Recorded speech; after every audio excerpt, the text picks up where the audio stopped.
तो hello guys, आज मैं आपके लिए एक न्यू मानवा लेके आ गया हूँ। इसका नाम है I became a youngest sword master ever. तो स्टोरी की शुरुआत में हमें इस बंदे को दिखाया जाता है जो कि स्वॉर्ड लिए है, इस तरह बैड तरीके से बैठा हुआ है। तो ये बंदा अपने मन में सोचता है उसके मास्टर मरने से पहले ये जो स्वॉर्ड के साथ वो बैठा हुआ है, ये स्वॉर्ड और एक नियम बना के छोड़ के गए हैं। तो वो नियम क्या था? इस बंदे को 100 सालों के लिए तलवार चलाना है। तो इस नियम की वजह से ये बैड लुकिंग बंदा स्वॉर्ड मास्टरी के आखिरी छोर को पार कर चुका है, जिसका एग्जाम्पल आप पास में ही देख सकते हो। वो मतलब जिस चट्टान में बैठा हुआ है उसके आसपास हर एक चट्टान को तलवार से उसने काट दिया है।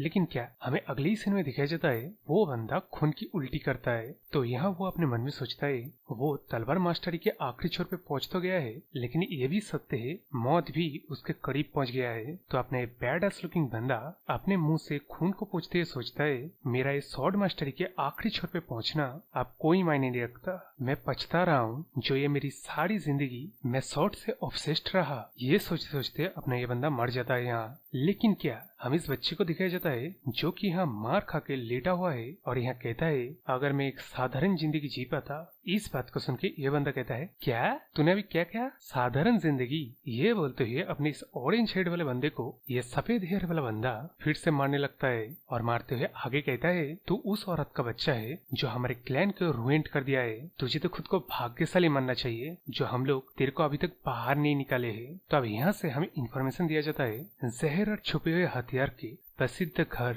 सिसियन टैंग फैमिली तबाह हो रहा है। और जैसे कि हम लोग को दिखाया जाता है चारों ओर लाश इस तरह बिछा हुआ है और ये सिसियन टैंग फैमिली का मेन हाउस जल रहा है। मोरियम वर्ल्ड का एक नई उभरा हुआ ताकत 9 सिक्स के ऑर्डर को मिट्टी में मिला दिया है। और हम इस बंदे को दिखाया जाता है इसका नाम है हेवन ब्रिलियंस डीमन लॉर्ड येन जंगहोक। और जैसे कि दिख रहा है यही बंदा अपनी सिसुआन टैंग फैमिली को मतलब मेन बिल्डिंग को आग लगा दिया और लोगों को मारते हुए आगे बढ़ते ही जा रहा है। तो अब यहाँ इस बंदे के बारे में बताया जाता है ये एक ऐसा बंदा है जो कोई इसके प्रपोजल को रिजेक्ट करे या कोई औरत इसे पसंद आ जाए पहले तो उसे शादी करने बोलेगा। अगर उस औरत ने रिजेक्ट कर दिया तो ये दोनों ही कंडीशन में फोर्सफुली उन चीजों को हासिल करेगा। तो इस तरह के संकीपना सिसुआन टैंग फैमिली को तबाह कर दिया। तो इस संकी का टारगेट क्या था? सिसुआन टैंग फैमिली के पॉइजन फिनिक्स नाम के एक औरत प्रसिद्ध थी जो कि इस डीमन लॉर्ड को रिजेक्ट किया। तो जैसे कि इस डीमन लॉर्ड का नेचर है एक नंबर की संकी, ये पॉइजन फिनिक्स को फोर्सफुली लेने आया, जिस वजह से सिसुआन टैंग फैमिली अपने पूरे ताकत और रिसोर्सेस को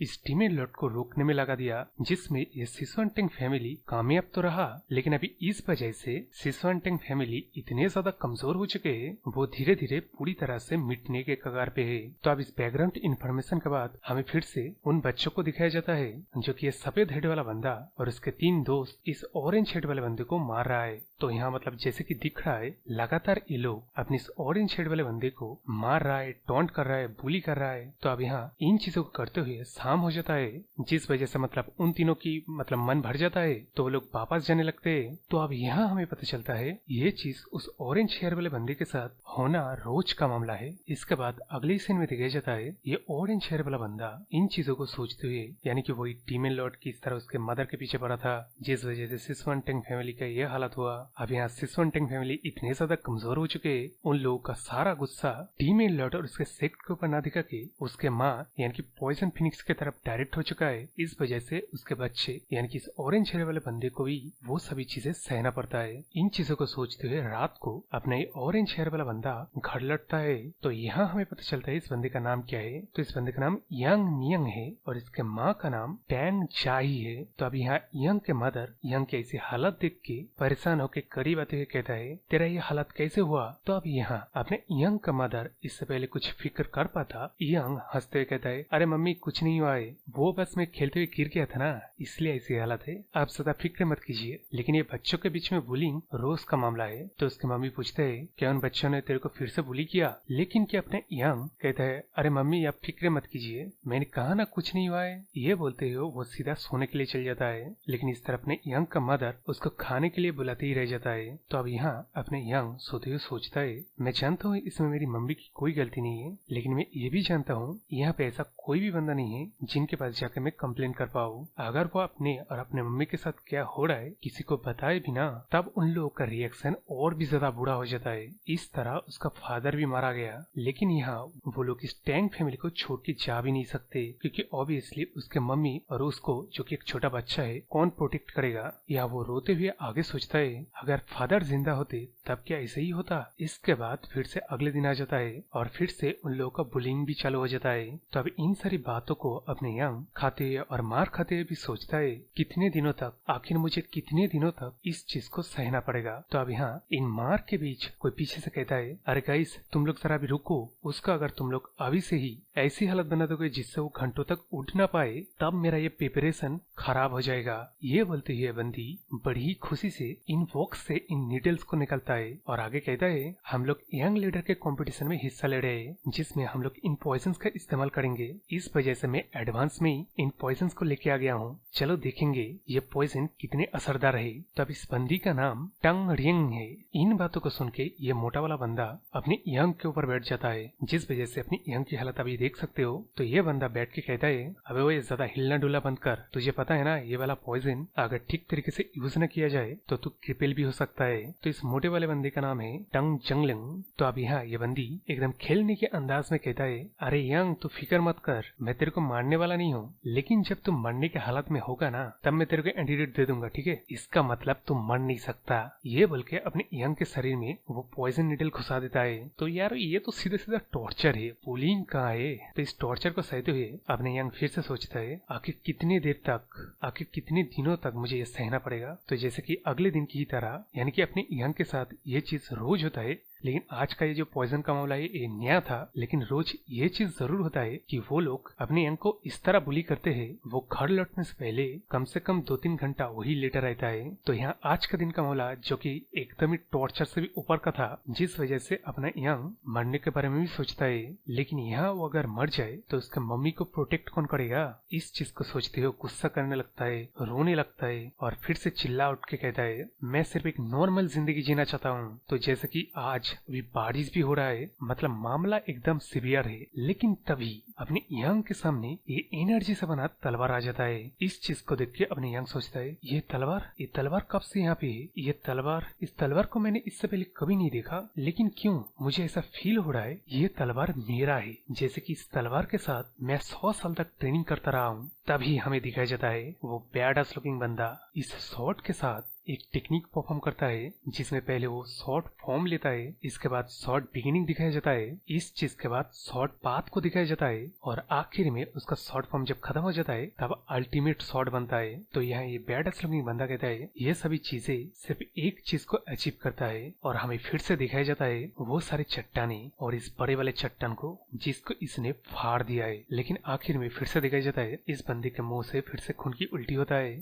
और हमें फिर से वही सीन दिखाया जाता है जहाँ अपना ये बंदा स्वॉर्ड मास्टरी के आखिर तक पहुंच गया है, लेकिन उसका मौत भी उस तक पहुंच गया है। इसी चीज को समझ के कहता है अगर मैं एक और जिंदगी जी पाता तब मैं एक नॉर्मल जिंदगी जीता। इसी के साथ भाइयों हमें पता चलता है वो बैडअस लुकिंग बंदा अपने यंग का ही ओल्डर सेल्फ है जो कि स्वॉर्ड मास्टरी के आखिर तक पहुंच गया है। अब उसे इस एनर्जी शॉट की मदद से उसके फ्यूचर के सारे मेमोरीज उसे याद आ जाता है। तो जैसा कि दिख रहा है अपना यंग उसी के ओल्डर सेल्फ की एनर्जी से बने हुए तलवार को अपने अंदर एब्जॉर्ब करके आगे बढ़ते हुए कहता है ये वाला जिंदगी मैं नॉर्मली जीऊंगा। इसी के साथ एक और दिन बीत जाता है और इस बार फिर से हमें अगले दिन के सुबह को दिखाया जाता है जहाँ अपने यंग की मम्मी उसे रोकने की कोशिश करता है, क्योंकि ऑब्वियसली वो कल कुछ ज्यादा ही चोटिल होके आया था। लेकिन इस बार क्या है अपने यंग कहता है अरे मम्मी आप फिक्र मत कीजिए, अब से कुछ नहीं होगा, तो ठीक है मैं कुछ देर में लौटता हूँ। ये बोलकर अपना यंग चल देता है। इस तरह फिर से हम इस सफेद वाले बंदे को दिखाई जाता है जो कि इस मोटे वाले बंदे के साथ बात कर रहा है।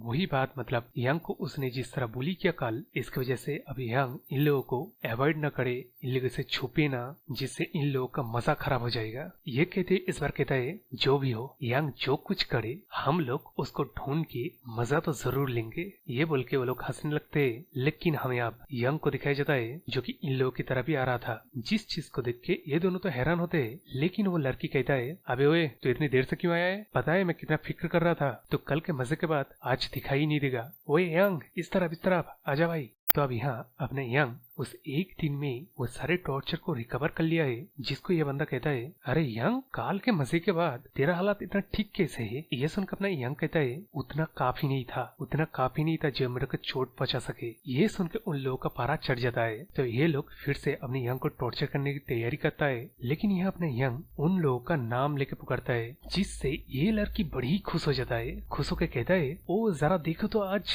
अपना यंग आज मरने की इरादे से आया है। अब यहाँ वो बंदी सफेद हेयर वाले बंदे को कहता है ऐसा लग रहा है काल का जो पॉइजन था वो उतना असरदार नहीं था। हाँ, ये बोलते हुए ये बंदी अब नई प्लान बनाने लगता है अपने यंग को टॉर्चर करने का, जिस चीज को अपने यंग बड़ी ध्यान से सुन रहा था। तो यहाँ वो जो मोटे वाले बंदे को अपने यंग पूरी तरह से इग्नोर कर देता है, जिस वजह से मोटा वाला बंदा गुस्से में अपने टैंक को मारने आता है। लेकिन क्या अपना यंग उस मोटे वाले बंदे का चेहरा पकड़ के उसको वहीं पे काट देता है। अब अपने यंग का इस ताकत को देख के वो लोग हैरान हो जाते हैं। इस चीज को देख के बंदी कहता है अरे मोटा मार्शल आर्ट में ट्रेनिंग कर रहा था ना, इसका हालत एक ही हमले में ऐसा कैसे हो गया। इन बातों को अपने यंग इग्नोर करके कहता है अबे तुम लोग यंग क्लैन लीडर के कंपटीशन में हिस्सा ले रहे हो ना, इस तरह के पैथेटिक स्किल्स के साथ तुम लोग कंपटीशन में हिस्सा लेने का मैं सोच भी कैसे सकते हो। ये कहते हुए अपने यंग आगे बढ़ता है। इस चीज को देख के ये सफेद हेयर वाला बंदा सोचता है ये बंदा रातों रात इतना कैसे चेंज हो सकता है। नहीं बेटा टांग मंचन, शांत हो जा। तू सालों से इस कंपटीशन के लिए प्रैक्टिस कर रहा है, तू इस जैसे लूजर के सामने ऐसे नहीं हार सकता। ये सोचते हुए अपना ये मुनचैन एक डैगर निकल के अपने यंग के ऊपर हमला करते हुए कहता है चल देखते हैं वो सारे सब तेरे मुंह से मेरे स्किल को खाने के बाद निकलता है या नहीं। लेकिन क्या अपना the chat the go young ने उसके बार को एक ही हाथ से पकड़ लिया और उस हाथ को इस तरह घुमाया जैसे कि मतलब देख रहे हो उसका शरीर भी उस फोर्स के साथ घूम गया। यहाँ अपने यंग कहता है अगर तुम लोग क्लैन लीडर बन जाए ना इस जैसे स्किल्स के साथ तब तो टैंक क्लैन सच में गया। इस सीन के बाद हमें हिडन पॉइजन हॉल का सीन दिखाया जाता है। तो ये जगह ओरिजिनली क्लैन हेड का है और फैमिली के मेजर डिसीजन इस जगह पे लिया जाता है। तो जैसा कि अभी टैंक क्लैन का हालत है, टैंक क्लैन का कोई अभी लीडर नहीं है, जिस वजह से ये जगह एल्डर्स लोगों का मीटिंग रूम बन गया है। तो जैसे कि दिख रहा है ये तीनों शायद सबसे बड़े वाले एल्डर है, इनमें से ये बंदा कहता है। तो जैसे कि सब लोग मीटिंग के लिए आ गए हैं तो डिस्कशन में यंग क्लैन लीडर के जो कैंडिडेट्स है वो काफी हद तक चूज कर लिया गया है। चलो उसी के बारे में अभी बात करते हैं। और इस मीटिंग में डिसीजन लिया जाएगा पॉइजन फिनिक्स के सन के बारे में, यानी कि अपनी यंग के बारे में। तो अभी हाँ वो लोग तो अपना डिस्कस कर रहे हैं, लेकिन हमें अपनी यंग को दिखाया जाता है जो कि इस बंदी को बाल से पकड़ते हुए खींच के लेके आ रहा है। लेकिन अभी इस तरफ डिस्कस हो रहा है अपने यंग ने किस तरह ऑफिशियली अनाउंस नहीं किया है उसके यंग क्लैन लीडर के पार्टिसिपेंट्स के बारे में। इसके अलावा हम सब लोग जानते हैं वो बच्चा हर रोज अलग अलग बच्चों से मार खाता है और उसने ऐसा कोई सिग्निफिकेंट चीज अचीव भी नहीं किया है, तो उस बच्चे को इस कंपटीशन से निकल देना कोई गलत चीज नहीं होगा। इस बात को सुन के एक बंदा कहता है लेकिन टांग यंग प्रीवियस क्लैन लीडर का ब्लड है, इस बच्चे को कंपटीशन से बाहर निकलने से फ्यूचर के कंपटीशन के लेजिटिमेसी के ऊपर सवाल खड़ा हो सकता है। इस बात को सुन के ये बुड्ढा कहता है मैं समझ रहा हूँ तुम लोग क्या कह रहे हो, लेकिन मार्शल आर्ट के कंपटीशन में अगर कोई अनस्किल्ड बंदा जाए तब उस कंपटीशन का लेवल लो हो जाएगा। वैसे भी वो बच्चा प्रीवियस क्लैन लीडर का ब्लड होने के बावजूद अभी हमारे क्लैन के लिए वो सिर्फ एक बर्डन है। लेकिन तभी अपने यंग उस मीटिंग रूम का दरवाजा खोल देता है, जिस चीज को देख के सभी बंदे मतलब हैरान रह जाते हैं। लेकिन इस तरह ये बुढ़ा अपने यंग को देख के कहता है टांग यंग ये जो चीज तूने अभी किया इसका परिणाम क्या निकलेगा तुझे पता है ना। ये सुनकर अपना यंग कहता है मैं यहाँ आया हूँ आप सभी को धन्यवाद कहने के लिए। और अपना टैंग वो जो बंदी के मतलब बाल पकड़े खींच के ले आ रहा था ना उस बंदी को सबको दिखा के कहता है टैंग फैमिली ने इस पूरे टाइम मुझे पूरी तरह से सप्रेस करके रखा था, जिस चीज को मैंने इंडोर किया, लेकिन अभी मैंने डिसाइड किया है और मैं सहूंगा नहीं। लेकिन इस तरफ मीटिंग के वो सारे जो बंदे हैं ना उसमें से एक कहता है यंग क्लैन लीडर के कंपटीशन में पार्टिसिपेट होने वाले एक बच्चे को इस तरह चोट पहुंचाना तुझे पता है एक सीरियस क्राइम है, कंपटीशन के पार्टिसिपेंट्स को इस तरह से चोट पहुंचाना। ये सुनकर अपना यंग कहता है मुझे अच्छी तरह से पता है फैमिली का रूल क्या है, लेकिन अगर कॉम्पिटिटर आपस में फाइट करे तो उसे क्राइम नहीं कहा जा सकता। ये सुन के सफेद वाला बंदा मतलब हैरान हो जाता है। ये अपने मन में सोचता है ये बच्चा क्या कह रहा है। लेकिन इस तरफ वो बुढ़ा अपने यंग को कहता है तो टैंग यंग तू कह रहा है कि तू सच में यंग क्लैन लीडर के कंपटीशन में पार्टिसिपेट करेगा। ये सुनकर अपना यंग कहता है क्या ये सबूत काफी नहीं है। ये सुनकर बुड्ढा कहता है इसका क्या मतलब हुआ। इस सवाल को सुनकर अपने यंग कहता है आपको मेनर के हॉल के बाहर चेक करना चाहिए वो मोटा और सफेद हेयर वाला बंदा मुझे बुली किया करता था, तो मैं फैमिली का रूल फॉलो करते हुए, जैसे कि काइंडनेस को दुगने में चुकाओ लेकिन रिवेंज को 10 गुना चुकाओ, मैंने वही किया। ये सुन के बुढ़ा गुस्से मतलब अपना हाथ कसते कहता है, अच्छा तो तूने अपना वर्थ शो किया है। लेकिन इन बातों को सुन के आसपास के मीटिंग के सारे बंदे हैं ना, उनमें से कहता है, एल्डर एक सीरियस क्राइम है जिसको ये बच्चा कंपटीशन के रूल बोल के बच निकलने की कोशिश कर रहा है, ऐसा नहीं चलेगा एल्डर। लेकिन क्या वो एल्डर कहता है, नहीं, इस बच्चे को कंपटीशन में पार्टिसिपेट करने दिया जाएगा। अगर ये इस तरह के कॉन्फिडेंट लेके कंपटीशन में पार्टिसिपेट करने आया है, तब हम लोग कौन होते हैं एक लेजिटिमेट क्वालिफाई बच्चे को कंपटीशन में पार्टिसिपेट करने से रोके। लेकिन टैंग यांग, तेरा ये कॉन्फिडेंट तेरा स्किल मैनेज कर पाएगा? अब तो यहाँ अच्छी तरह से समझ, अगर तो यंग क्लैन लीडर ना बन पाए ना, तब तो इसकी कीमत चुकाएगा जो आज यहाँ हुआ। समझ रहा है ना तू? तो अब वहां से सिंसिप्ट होके हमारे यंग के घर की तरफ दिखाया जाता है, जहाँ उसका माँ पूछता है, मेरे बच्चा तूने ये क्या किया? यंग क्लैन लीडर के कंपटीशन में तूने पार्टिसिपेट कर दिया। ये सुनकर अपना टैंक कहता है, मदर ये करना नेसेसरी था। ये सुनकर अपना यंग का मदर अपने यंग को इस तरह देख के और उसके आवाज को सुनकर मन में सोचता है, ये कोई आउटबर्स्ट यानी कि बुलिंग को ना सहने की वजह से जो रिएक्शन निकलता है वो नहीं है, ना ही ये कोई विम है। तो यारो यहाँ अपने मेन कैरेक्टर का फैमिली नेम टांग है, जो आपको पता है, जिसकी वजह से वो वेल्डर कह रहा था टांग, लेकिन इसका पूरा नेम है टांग यांग मोइंग, जिसका मैं सिर्फ यांग यांग करके बुला रहा था। लेकिन अब इस नेम का जो मीनिंग है, ये उसका मदर सोचता है कि इस नेम का मीनिंग है जितने देर तक हो सके और जितने दिनों तक हो सके सरवाइव करना। लेकिन अभी जो अपने यंग का मदर यंग को देख रहा है, इसमें उसको एक बच्चा नहीं, एक मेच्योर ग्रोन अप मैन दिख रहा है। तो अब इतना यंग का मदर अपने यंग को पकड़ के कहता है, मैं तुझसे नहीं पूछूंगा तूने वो सारे टेक्निक कहाँ से सीखा है, जिसकी वजह से सिर्फ एक बच्चा नहीं बल्कि तूने 3 बच्चे को ओवर पार किया है। लेकिन मुझे बस इसका जवाब दे दे, तो कितना ज्यादा कॉन्फिडेंट है इस यंग क्लैन लीडर के कंपटीशन के बारे में? ये सुनकर अपने यंग कहता है, मम्मी आप क्या समझ रहे हैं मुझे, मैं पॉइजन फिनिक्स का सन हूँ। ये बोल के स्माइल करते हुए मार्शल जेस्चर दिखाता है। इस चीज को देख के अपना यंग का मदर रोने लगता है, उसे हक कर लेता है और कहता है, मेरा सन तू काफी अच्छे से बड़ा हुआ है, मैं तेरे ऊपर गर्वित हूँ। अभी अपना यंग अपने मदर को हक करते हुए सोचता है, मदर का एम्ब्रेस सच में वार्म है। इस बार मैं इस ऑर्डिनरी लाइफ को प्रोटेक्ट करूंगा और जो इस ऑर्डिनरी लाइफ को डिस्टर्ब करने की कोशिश करेगा उन सबको मैं खत्म करके रख दूंगा। इसके बाद हमें सीधा एक मंथ का बाद का सीन दिखाया जाता है। यहाँ ये सिल्वर हेयर वाला बंदा अपने यंग की मदर को बताता है किस तरह अभी की सिचुएशन से बाहर निकल आना चाहिए। यंग क्लैन लीडर के कंपटीशन कोई बच्चों का खेला नहीं है। कंपटीशन में हिस्सा लेने के बाद उस बच्चे को हर एक पल का ख्याल रखना पड़ेगा। ये सुनकर अपने यंग का मदर कहता है, नहीं उसे कंपटीशन में हिस्सा लेने दो। जैसा कि तुमने देखा, मेरा बच्चा कोई भी काम बिना प्लान के नहीं करता। ये सुन के सिल्वर हेयर वाला बंदा कहता है, हाँ ये तो है, उसका मेंटेलिटी, कॉन्फिडेंट, करेज, कंपोजर देख के ऐसा नहीं लगता वो कोई बच्चा है। तो ये सिल्वर हेयर वाला बंदा dark king great leader Tang जो किया है। तो यह बंदा आगे कुछ पूछने वाला था, लेकिन अपनी यंग का मदर कहता है कि अभी तुम इस बारे में फिक्र कर रहे हो, मैं जानता हूँ अभी तक डार्क किंग फैमिली है जो कि यंग को प्रोटेक्ट करते आया है और अभी भी कंपटीशन होने से पहले उसका ख्याल रख रहे हो, इसके लिए मैं ग्रेटफुल हूँ। ये सुनकर अपना ये डार्क किंग कहता है,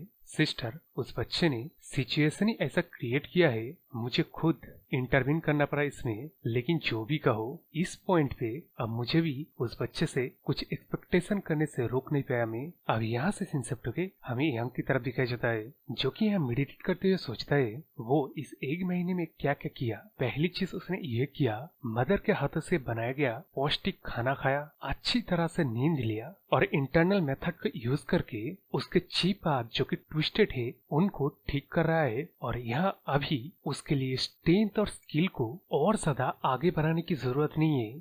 वो अभी जैसा है, मतलब पास्ट लाइफ के सारे मेमोरीज एक्सपीरियंस के साथ जो उसने स्वॉर्ड मास्टर के रैम तक पहुंच गया था, उसको अभी जरूरत है। यानी कि इस 12 साल के बच्चे के शरीर को, जो कि वो इमेंस पावर को कंटेंट करेगा, उन वेसल को फोर्टिफाई करना पड़ेगा। अभी ये जो 12 साल का बच्चे का बॉडी है, फुल बॉडी मेरिडियंस और पाथवे ना ही पूरी तरह से ब्लॉक्ड है और ना ही कुछ ज्यादा इम्प्योरिटीज है अभी, जैसे कि हर किसी का लेवल इंक्रीज होने पे जो नेचुरली ट्रांसफॉर्मेशन होते हैं, जो रिबर्थ होते हैं, वो इस बॉडी के साथ भी होगा। लेकिन यहाँ इम्पोर्टेंट चीज ये है, जो फाउंडेशन यानी कि बॉडी है वो बैलेंस्ड और पावरफुल होना चाहिए। इस वजह से उसे अभी न्यूट्रिशन खाना, ज्यादा नींद और वो सारे एक्टिविटी करना पड़ेगा जिससे ये शरीर का ग्रोथ सही सही से हो। तो बस वो अभी के लिए इतना ही करेगा। इसके बाद हम लोग को सीधा सीधा कंपटीशन के दिन का सीन दिखाया जाता है, जहाँ अपना यंग अपने मदर को गुड बाय कह के उस सिल्वरी हेयर वाले बंदे के साथ चल देता है।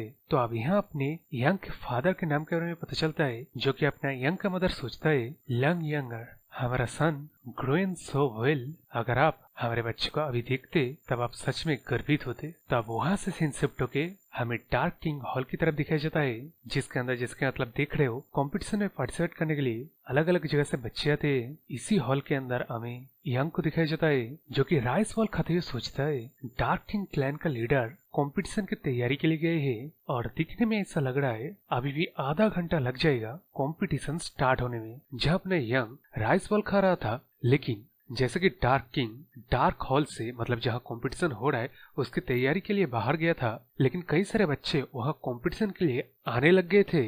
तो यहाँ ऑब्वियसली वो लोग सुने हैं अपने यंग ने किस तरह से मून नाम के बंदी को अच्छी तरह धुलाई करके हॉल में ले जाके अपने कंपटीशन में हिस्सा लेने का अनाउंस किया है। पहली बात तो ये लोग उन बातों को रूमर कंसिडर कर रहे हैं। दूसरी बात, वो लोग सभी जानते हैं और अपने यंग को बुली भी किया है इस वजह से कि वो मार्शल आर्ट नहीं सीख सकता है। तीसरी बात, जैसे कि मतलब सारे क्लैन का गुस्सा अपने यंग के ऊपर निकलता है, मतलब बुली करके बुरा भला बोल के। तो वो लोग यहाँ पे वही चीज करने आते हैं जो वो लोग हमेशा करते आए हैं। लेकिन इस बार अपना यंग जो वो राइस बॉल खा रहा था ना, उसको इतनी जोर से फेंकता है जो कि सामने वाला बंदा था ये एक ही बार में बेहोश हो जाता है। इस चीज को देख के वो लोग कहते क्या एक हिडन वेपन है, लेकिन जब ठीक से देखते हैं तो ऑब्वियसली एक आधा खा हुआ राइस बॉल है। लेकिन यहाँ आप उन लोगों को समझ में आ जाता है कि अपने यंग ने सच्ची मुच्ची में मून मतलब उस बंदी को मार के एल्डर हॉल में जाके वो कांड किया है। इस वजह से वो लोग क्या कहते हैं, भाइयों पिछली बार मून 2 बंदों के साथ था, लेकिन हम लोग इतने सारे हैं और एक कंपटीशन है तो इसका यही मार देते हैं। तो यहाँ लोग वो सारी बातें कर रहे थे, लेकिन अपना यंग उन लोगों की तरफ आते हुए कहता है, तुम लोगों ने मून के बारे में सुना है ना, जो मैंने उसके साथ किया, ऐसा लगता है तुम लोग विश्वास नहीं करते, क्यों ना तुम लोग खुद ही एक्सपीरियंस करके देख लो। इस बात को सुन के वो सारे बंदे अपने यंग के ऊपर हमला कर देते। तो अब यहाँ ऑब्वियसली अपने यंग ने उन सारे बंदों को धोके रख दिया है। तो जब आधे घंटे बाद अपने डार्क किंग लौटता है तब उसे हॉल के दरवाजे पे ही एक बंदा मिलता है जो कि मतलब ऑब्वियसली कंपटीशन का पार्टिसिपेट है। और जब वो हॉल के अंदर जाता है तब अपना टांग उन सारे बंदों को अच्छी तरह से धुलाई करके उनका ढेर बना के उसके ऊपर बैठ के अपना राइस बॉल खा रहा है। तो अब यहाँ जब डार्क किंग आता है अपने यंग बोलता है, अच्छा तब आ गए, आपका इंतजार करते हुए मैं कितना बोर हो गया था आपको पता है। ये सुनकर अपना डार्क किंग भी लाइक, लेकिन इस तरफ अपना यंग आगे कहता है, आपको शायद समझ तो आ गया ना, वो लोग पहले इस चीज को शुरुआत किए थे। ये सुनकर अपना डार्क किंग लाइक, अरे धत। तो ये न्यूज जब एल्डर्स लोगों के पास पहुंचते हैं तो अब यहाँ कोई एक बंदा भी टांग की स्किल को ना देख के उस सफेद हेयर वाले एल्डर को कंप्लेन करने लगता है और कहता है, इस तरह का कोई बंदा अगर यंग क्लैन लीडर बन जाए कुछ ज्यादा ही बुरे चीज होना स्टार्ट हो जाएगा। तो अब जाके यहाँ हमें पता चलता है ये एल्डर कौन है। तो ये ग्रैंड एल्डर है और इसका नाम टैंग सोक चिंग है। तो यहाँ अपना ग्रैंड एल्डर इन सारे कंप्लेंट्स को सुन के कहता है, तो ठीक है, हम लोग कंपटीशन का एक रूल चेंज कर देते हैं। तो अब यहाँ से सीन शिफ्ट होके हमें इन दोनों को बातों को दिखाया जाता है, जिसमें हमें पता चलता है ये कंपटीशन होने से पहले 2-3 सालों तक एक माउंटेन में ट्रेनिंग करते हैं बच्चे लोग। उसके बाद 1-on-1 डुएल होता है जिसमें जो जीतता है वो यंग क्लैन लीडर बनता है। तो यहाँ ये लोग ये सारे बात तो कर रहे थे, लेकिन तभी अपना डार्क किंग आके सब लोगों को साइलेंस कर देता है और पहले खुद को इंट्रोड्यूस करता है कि वो डार्क किंग है जो कि यंगेस्ट लीडर एवर है और आगे कंपटीशन का रूल और कंपटीशन में क्या क्या होता है ये बताता है, जिसमें हमें ये पता चलता है ये यंग क्लैन लीडर कंपटीशन 4 सालों तक चलता है, जिसमें सिर्फ 3 सालों तक ट्रेनिंग होता है। तो ट्रेनिंग के पहले साल में थ्रोइंग स्किल को सिखाया जाता है और हर एक इंडिविजुअल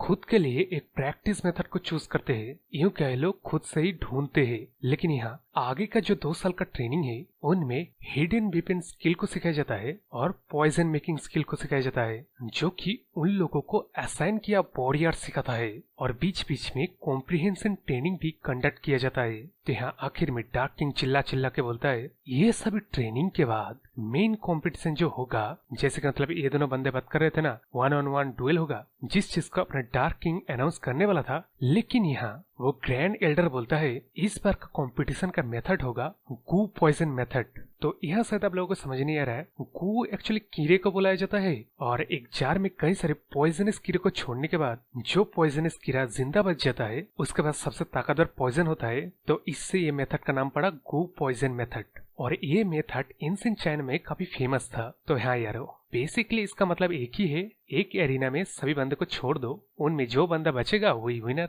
इसका मतलब हम सब लोग तो जानते हैं, अपने यांग के साइड कोई एक बंदा भी नहीं है यहाँ, तो सब लोग सबसे पहले उसको ही एलिमिनेट करने की कोशिश करेंगे। तो अब यहाँ अपना ग्रैंड एल्डर जेल पे नमक छिड़कने के लिए सब लोगों को बताते हैं ये जो गू कंपटीशन होगा ना, इसका रीजन अपना यांग है। जो सुनकर अपने यांग तो खुश हो जाता है, लेकिन बाकी सारे बंदे अब अपने यांग के पीछे पड़ेंगे। लेकिन यहाँ वो ग्रैंड एल्डर यही नहीं रुकता, वो आगे कहता है तुम सभी लोगों को इस कंपटीशन में फुल पावर यूज करने दिया जाएगा, कोई रोक टोक नहीं। तुम लोग ये बच्चों का खेला मत समझो, ये हमारे टैंग फैमिली का फ्यूचर का मामला है। तो लड़ो बचने के लिए और जीतने के लिए। जो जीतने वाला होगा वो सब कुछ हासिल करेगा। तो यहाँ हमें कुछ चेहरे को दिखाया जाता है जो कि अपनी यांग से सबसे ज्यादा गुस्से में है और बाकियों से ज्यादा ताकतवर भी है। तो अब यहाँ से सीन शिफ्ट होके हमें सिचुएन प्रोविंस के ब्लैक डेथ अलायंस के टेरिटरी को दिखाया जाता है और ये जगह डार्क मून शॉर्ट सेक्ट का मेन कैंप और उसके मीटिंग रूम को दिखाया जाता है। इसके बाद हमें इस बंदे को दिखाया जाता है जो कि पहले तो सबको धन्यवाद करता है कि उनके सारे कांड को छोड़ के वो लोग इस मीटिंग में हिस्सा लिए हैं। तो आज की इस मीटिंग में डिस्कस किया जाएगा टैंग फैमिली जो छोटा सा स्कीम कर रहे हैं ना, वो यंग क्लैन लीडर के कंपटीशन, उसको कुछ दिन पहले ही वो लोग स्टार्ट कर दिए है। ये सुन के सारे बंदे कहते हैं हाँ, और आज हमारे स्पाई ने टैंग फैमिली के उन बच्चों को देखा जो कि यंग क्लैन लीडर बन सकते या पोटेंशियल रखते हैं, वो लोग ट्रेनिंग के लिए निकले हैं। ये सुन के एक बंदा कहता है टैंग फैमिली का अभी का जो हालात है, हमारे लीडर अगर चाहे तो यह ब्लैक डेथ अलायंस का लीडर, इसका नाम यू गिंजन है, वो आसानी से तबाह कर सकता है। लेकिन हमारे लीडर उस फैमिली का अभी तक तबाह इसलिए नहीं किए क्योंकि वो फैमिली आगे यूज में आ सकता है। तो जैसा कि यहाँ सब लोग समझ चुके हैं, वो सारे बच्चे टैंग फैमिली का फ्यूचर है। तो अगर उन बच्चों को कुछ हुआ तब टैंग फैमिली के ऊपर एक ऐसा बड़ा फटका पड़ेगा जिसको कभी भी रिकवर नहीं हो सकते। तो ये बात जिसने कहा था वो डार्क मून शॉर्ट सेक्ट का एक एल्डर है। तो उस बात को सुन के पट्टी वाला बंदा कहता है हाँ जरूर, टैंग फैमिली अभी डिक्लाइन में जरूर है, वो तबाह जरूर होने वाले हैं, लेकिन वो ऐसा एग्जिस्टेंट है जिनको हम इग्नोर भी नहीं कर सकते। ये सुन के सारे लोग सहमति देते और कहता है तो उन बच्चों को निपटाने के लिए कब जाए। ये सुनकर वो डार्क मून शॉर्ट सेक्ट का एल्डर कहता है अभी नहीं, अभी का टैंग फैमिली का जो छोटा सा स्कीम है, वो जो बच्चे उन लोग अगर अभी हम लोग मार दे तब टैंग फैमिली के ऊपर वो इफेक्ट नहीं पड़ेगा जो हम लोग चाहते हैं। तो हम लोग अभी इंतजार करेंगे जब उस टैंग फैमिली के स्कीम में सारे रिसोर्सेस और एनर्जी लगा दिया जाए, तब अगर हम उन बच्चों को मार दे तब वो जो फटका पड़ेगा उससे वो लोग जरूर से डिस्ट्रॉय हो जाएंगे। इस बात को सुन के वो सभी लोग सहमति देते। अब वहां से सीन शिफ्ट होके हमें अपने यंग के ग्रुप को दिखाया जाता है। तो अब वो लोग यहाँ कॉमन माउंटेन में जा रहे हैं जो कि एक नाम है। तो ये जगह यंग क्लैन लीडर कंपटीशन की तैयारी की जगह है। तो यहाँ उन लोगों को चलते चलते अंधेरा हो जाता है और ये बंदा रास्ते में उन लोगों को आगे रूल एक्सप्लेन करता है। तो इस कंपटीशन में सभी ग्रुप में 4 बंदे हैं और उनके ग्रुप का नंबर 7 है। और इस कंपटीशन के दौरान उन लोगों को उनके नाम से पुकारा नहीं जाएगा बल्कि नंबर से पुकारा जाएगा। तो हम लोग के यहाँ इन तीनों का नंबर दिखाया जाता है और नाम भी। तो इन लोगों का नंबर 25 से 28 तक आता है। तो अब यहाँ वो बंदा ठीक ठीक से एक्सप्लेन करता है और सबको अपना नाम देता है, लेकिन अपना यंग पीछे रह जाता है। तो यहाँ अपना यंग उस बंदे को सेंस करता है जो कि उनके पीछे पड़ा हुआ है और स्पाई है ब्लैक मून शॉर्ट सेक्ट का। इस चीज को महसूस करके अपना यंग सोचता है क्या ये लीडर जो हम लोग को लीड करके ले जा रहा है वो इस पीछे करने वाले बंदे को सेंस नहीं कर पा रहा है। ये बंदा काफी देर से हम लोग को पीछा कर रहा है और जैसे कि मैंने महसूस किया ये बंदा कोई हमारे फैमिली का स्क्वाड भी नहीं है, ना ही कोई स्ट्रेंजर है जो कि यहाँ से गुजर रहा है। तो जैसे कि मैंने पहले ही बताया डार्क मून शॉर्ट सेक्ट का वो स्पाई है। तो अब यहाँ वो लोग एक चट्टान के पास आके रुक जाता है। तभी वो चट्टान पासवर्ड मांगता है, जिस पासवर्ड को ये लीड करने वाला बंदा देता है। तब हमें पता चलता है वो चट्टान के पीछे ये बंदा फॉर्मेशन की मदद से छुपा हुआ था, जो कि पासवर्ड सुन के बाहर आता है और इन सब लोगों को ग्रीट करता है और बताता है वो यहाँ से उन लोगों को असिस्ट करेगा कंपटीशन के लिए। तो यहाँ हमें कुछ इन्फॉर्मेशन दिया जाता है। ये बंदा जगल फैमिली से बिलोंग करता है और इसका नाम है जगल चेंगहाओ। तो इसका जो फैमिली है ये एक समय पे टैंग फैमिली के साथ टॉप 5 फैमिली में आता था, लेकिन इस फैमिली को भी हेवन ब्लेंस टीमेल लॉर्ड यानी कि टीमेल लॉर्ड ने तबाह कर दिया। तो इस फैमिली का स्पेशलिटी था फॉर्मेशन। तो इस फैमिली को अपने टैंग फैमिली ने सपोर्ट किया, जिस वजह से ये फैमिली अभी भी एग्जिस्ट करता है और इस वजह से वो लोग अपने फॉर्मेशन के हेल्प से इन कंपटीशन के बच्चों को ट्रेनिंग देने में मदद कर रहा है। तो अब ये बंदा आगे इन लोगों को लीड करके ले जा रहा है और ये बंदा डिफरेंट फॉर्मेशंस को होते हुए लेके जा रहा है, जिस चीज को देख के ये अपने बाकी के बच्चे कहते हैं ये फॉर्मेशन इतना ज्यादा अमेजिंग है जिसमें फंसने के बाद आपको पता भी नहीं चलेगा बाहर का सीजन क्या चल रहा है, वक्त क्या चल रहा है, कुछ पता नहीं चलता है। जिस चीज को सब देख के मतलब हैरान होते,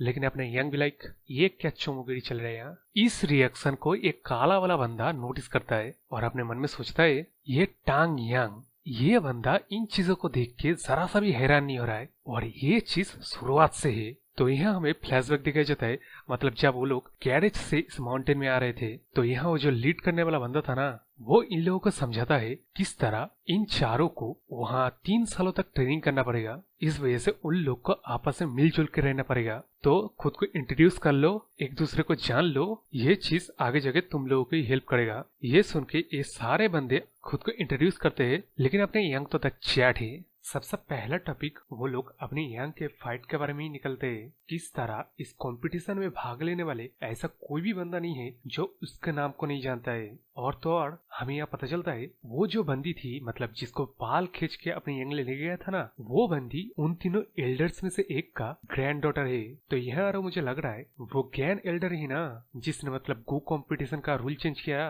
वो ही अपने उस बंदी का ग्रैंडफादर है। इसका मतलब ना यंग ये 3 साल ट्रेनिंग की वजह से उस ग्रैंड एल्डर से बचे रहेंगे। ये सुनकर अपने यंग कहता है तो क्या यहाँ तुम लोग सारे रिस्पॉन्सिबिलिटी मेरे ऊपर डाल रहे हो, ये जो रूल चेंज हुआ।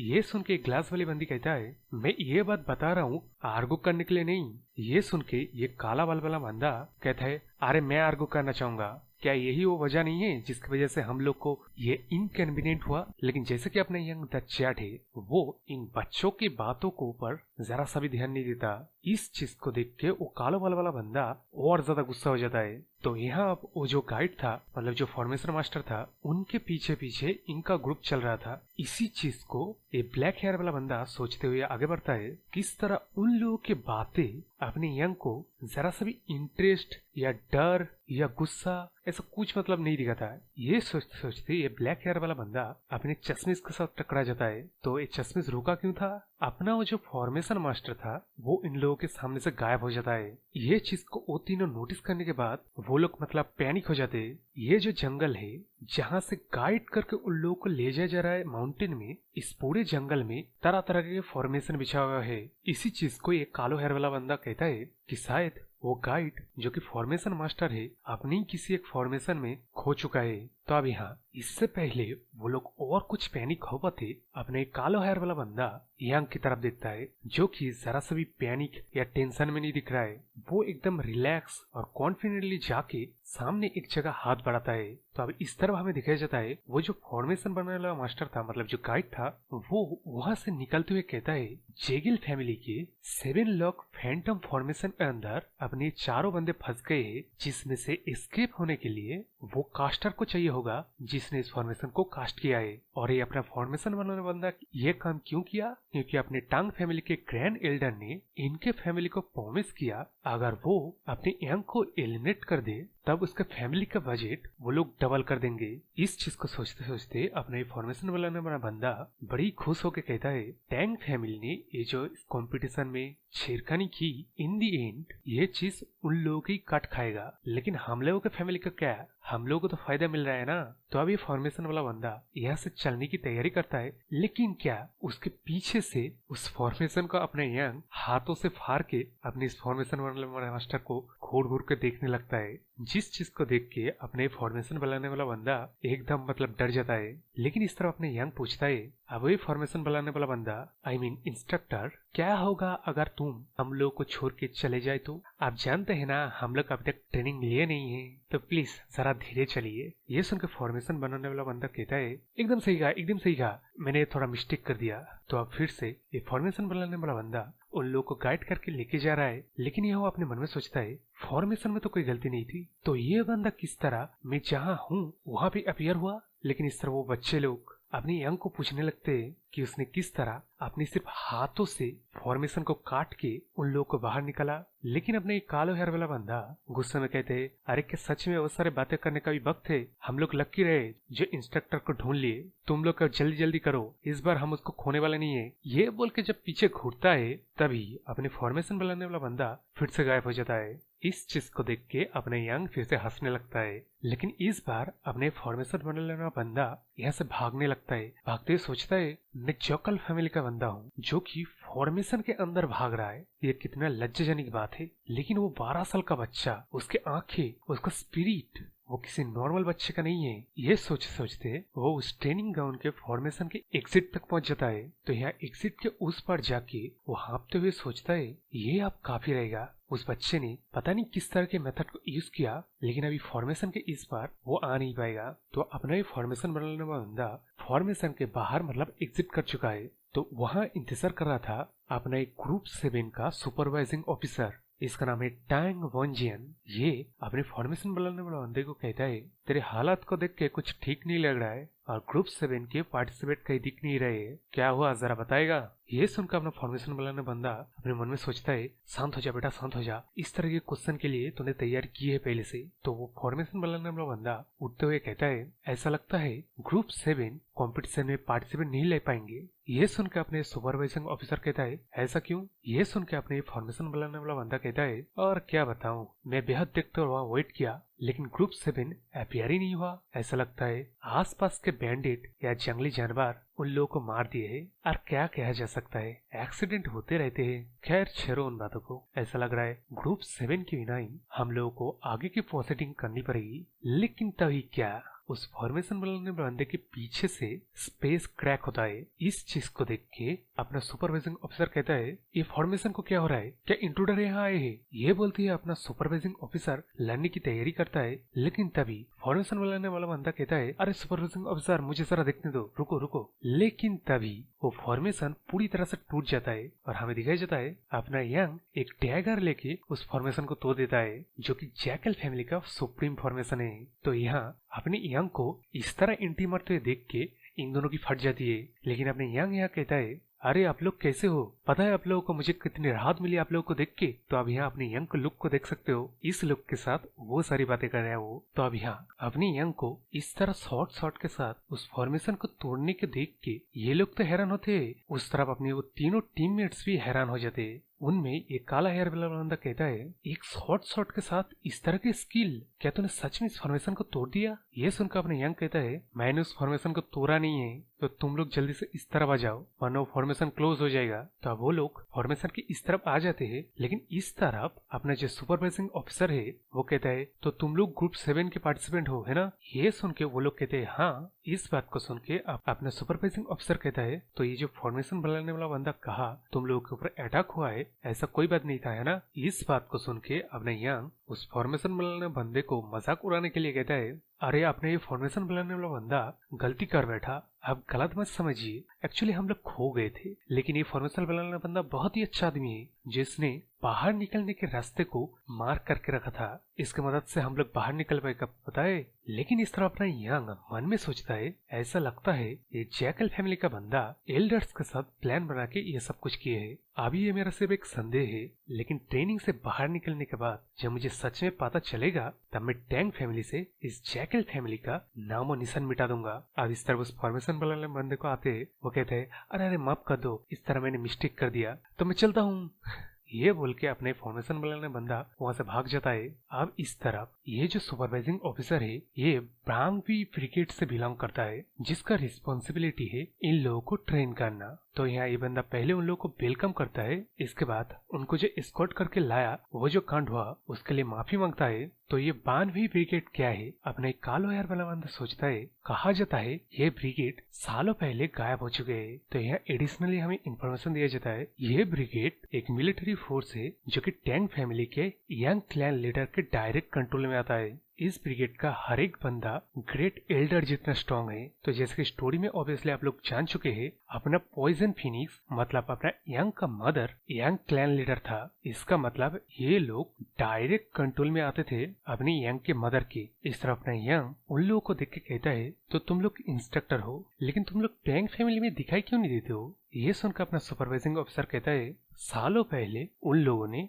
एक डेस्परेट लड़ाई किया था जब उनका लीडर पॉइजन फिनिक्स था और उनके ओपोनेंट था हेवन ब्रिलियंस टीमेल लॉर्ड। उस लड़ाई में वो लोग पैथेटिकली हार गए थे और अपने मास्टर को सेफ रखना प्रोटेक्ट करना इस ड्यूटी को कम्प्लीटली फेल कर चुके थे। तो अभी वो लोग सिर्फ एक टैंग फैमिली के सिनर के अलावा कुछ नहीं है। तो अब वहाँ उन लोगों का इंट्रोडक्शन खत्म होता है। अब वो लोग यहाँ कंपटीशन के रूल को एक्सप्लेन करते हैं। तो ट्रेनिंग के पहले साल में वो लोग अपने आप को ट्रेन करेंगे। उस ट्रेनिंग के रिजल्ट को ये लोग देख के उन लोगों को स्क्रिप्चर लेने का मौका देंगे, यानी कि मार्शल आर्ट टेक्निक्स। तो इसका मतलब उनके खुद के जो ट्रेनिंग जितने अच्छे होंगे उतने ही अच्छे वो लोग मार्शल आर्ट टेक्निक्स भी हासिल कर पाएंगे। ये सुन के चश्मे वाला बंदी कहता है क्या इसमें 10,000 फ्लावर टेक्निक भी इंक्लूडेड है, जिसको कहा जाता है हेवन ब्रिलियंस टीमेल लॉर्ड से लड़ने के समय वो टेक्निक गायब हो गया था। इस टेक्निक का नाम सुन के अपना सुपरवाइजिंग ऑफिसर कहता है 10,000 हेवनली फ्लावर रेन इस टेक्निक का नाम है और ये टेक्निक वही रिसीव करता है जो कि यंग क्लैन लीडर बनने में कामयाब होता है। लेकिन यहाँ वो आगे कहता है ये टेक्निक इनकम्प्लीट है, मतलब कि कंप्लीट वर्जन खो गया है, लेकिन इसका एसेंस जो कि मतलब कह लो एक मार्शल आर्ट के सबसे इम्पोर्टेंट चीज उनको generation to generation pass on किया जा रहा है। ये सुनकर अपने यंग सोचता है 10,000 हेवनली फ्लावर रेन एक ऐसा टेक्निक है जो कि कई सारे हथियार को एक साथ टेलीकिनेसिस से कंट्रोल करके एक तूफान की तरह बंदे के ऊपर हमला करते हैं, जो कि उसके पास्ट लाइफ के शॉर्ट कंट्रोल टेक्निक जैसा ही है। तो ये शॉर्ट कंट्रोल टेक्निक क्या है, इंटरनल पावर को इस्तेमाल करके शॉर्ट को कंट्रोल करना, यानी कि टेलीकिनेसिस। तो यहाँ अपना यंग ये सोचता है कि वो चाहे तो इस 10,000 हेवनली फ्लावर रेन को रिक्रिएट कर सकता है, लेकिन इस तरफ अपने सुपरवाइजिंग ऑफिसर कहता है उन लोगों को एल्डर के द्वारा 10,000 हेवनली फ्लावर रेन टेक्निक का एसेंस मिलेगा। तो उस टेक्निक को ये लोग किस तरह संभालते या संभाल पाता है या नहीं,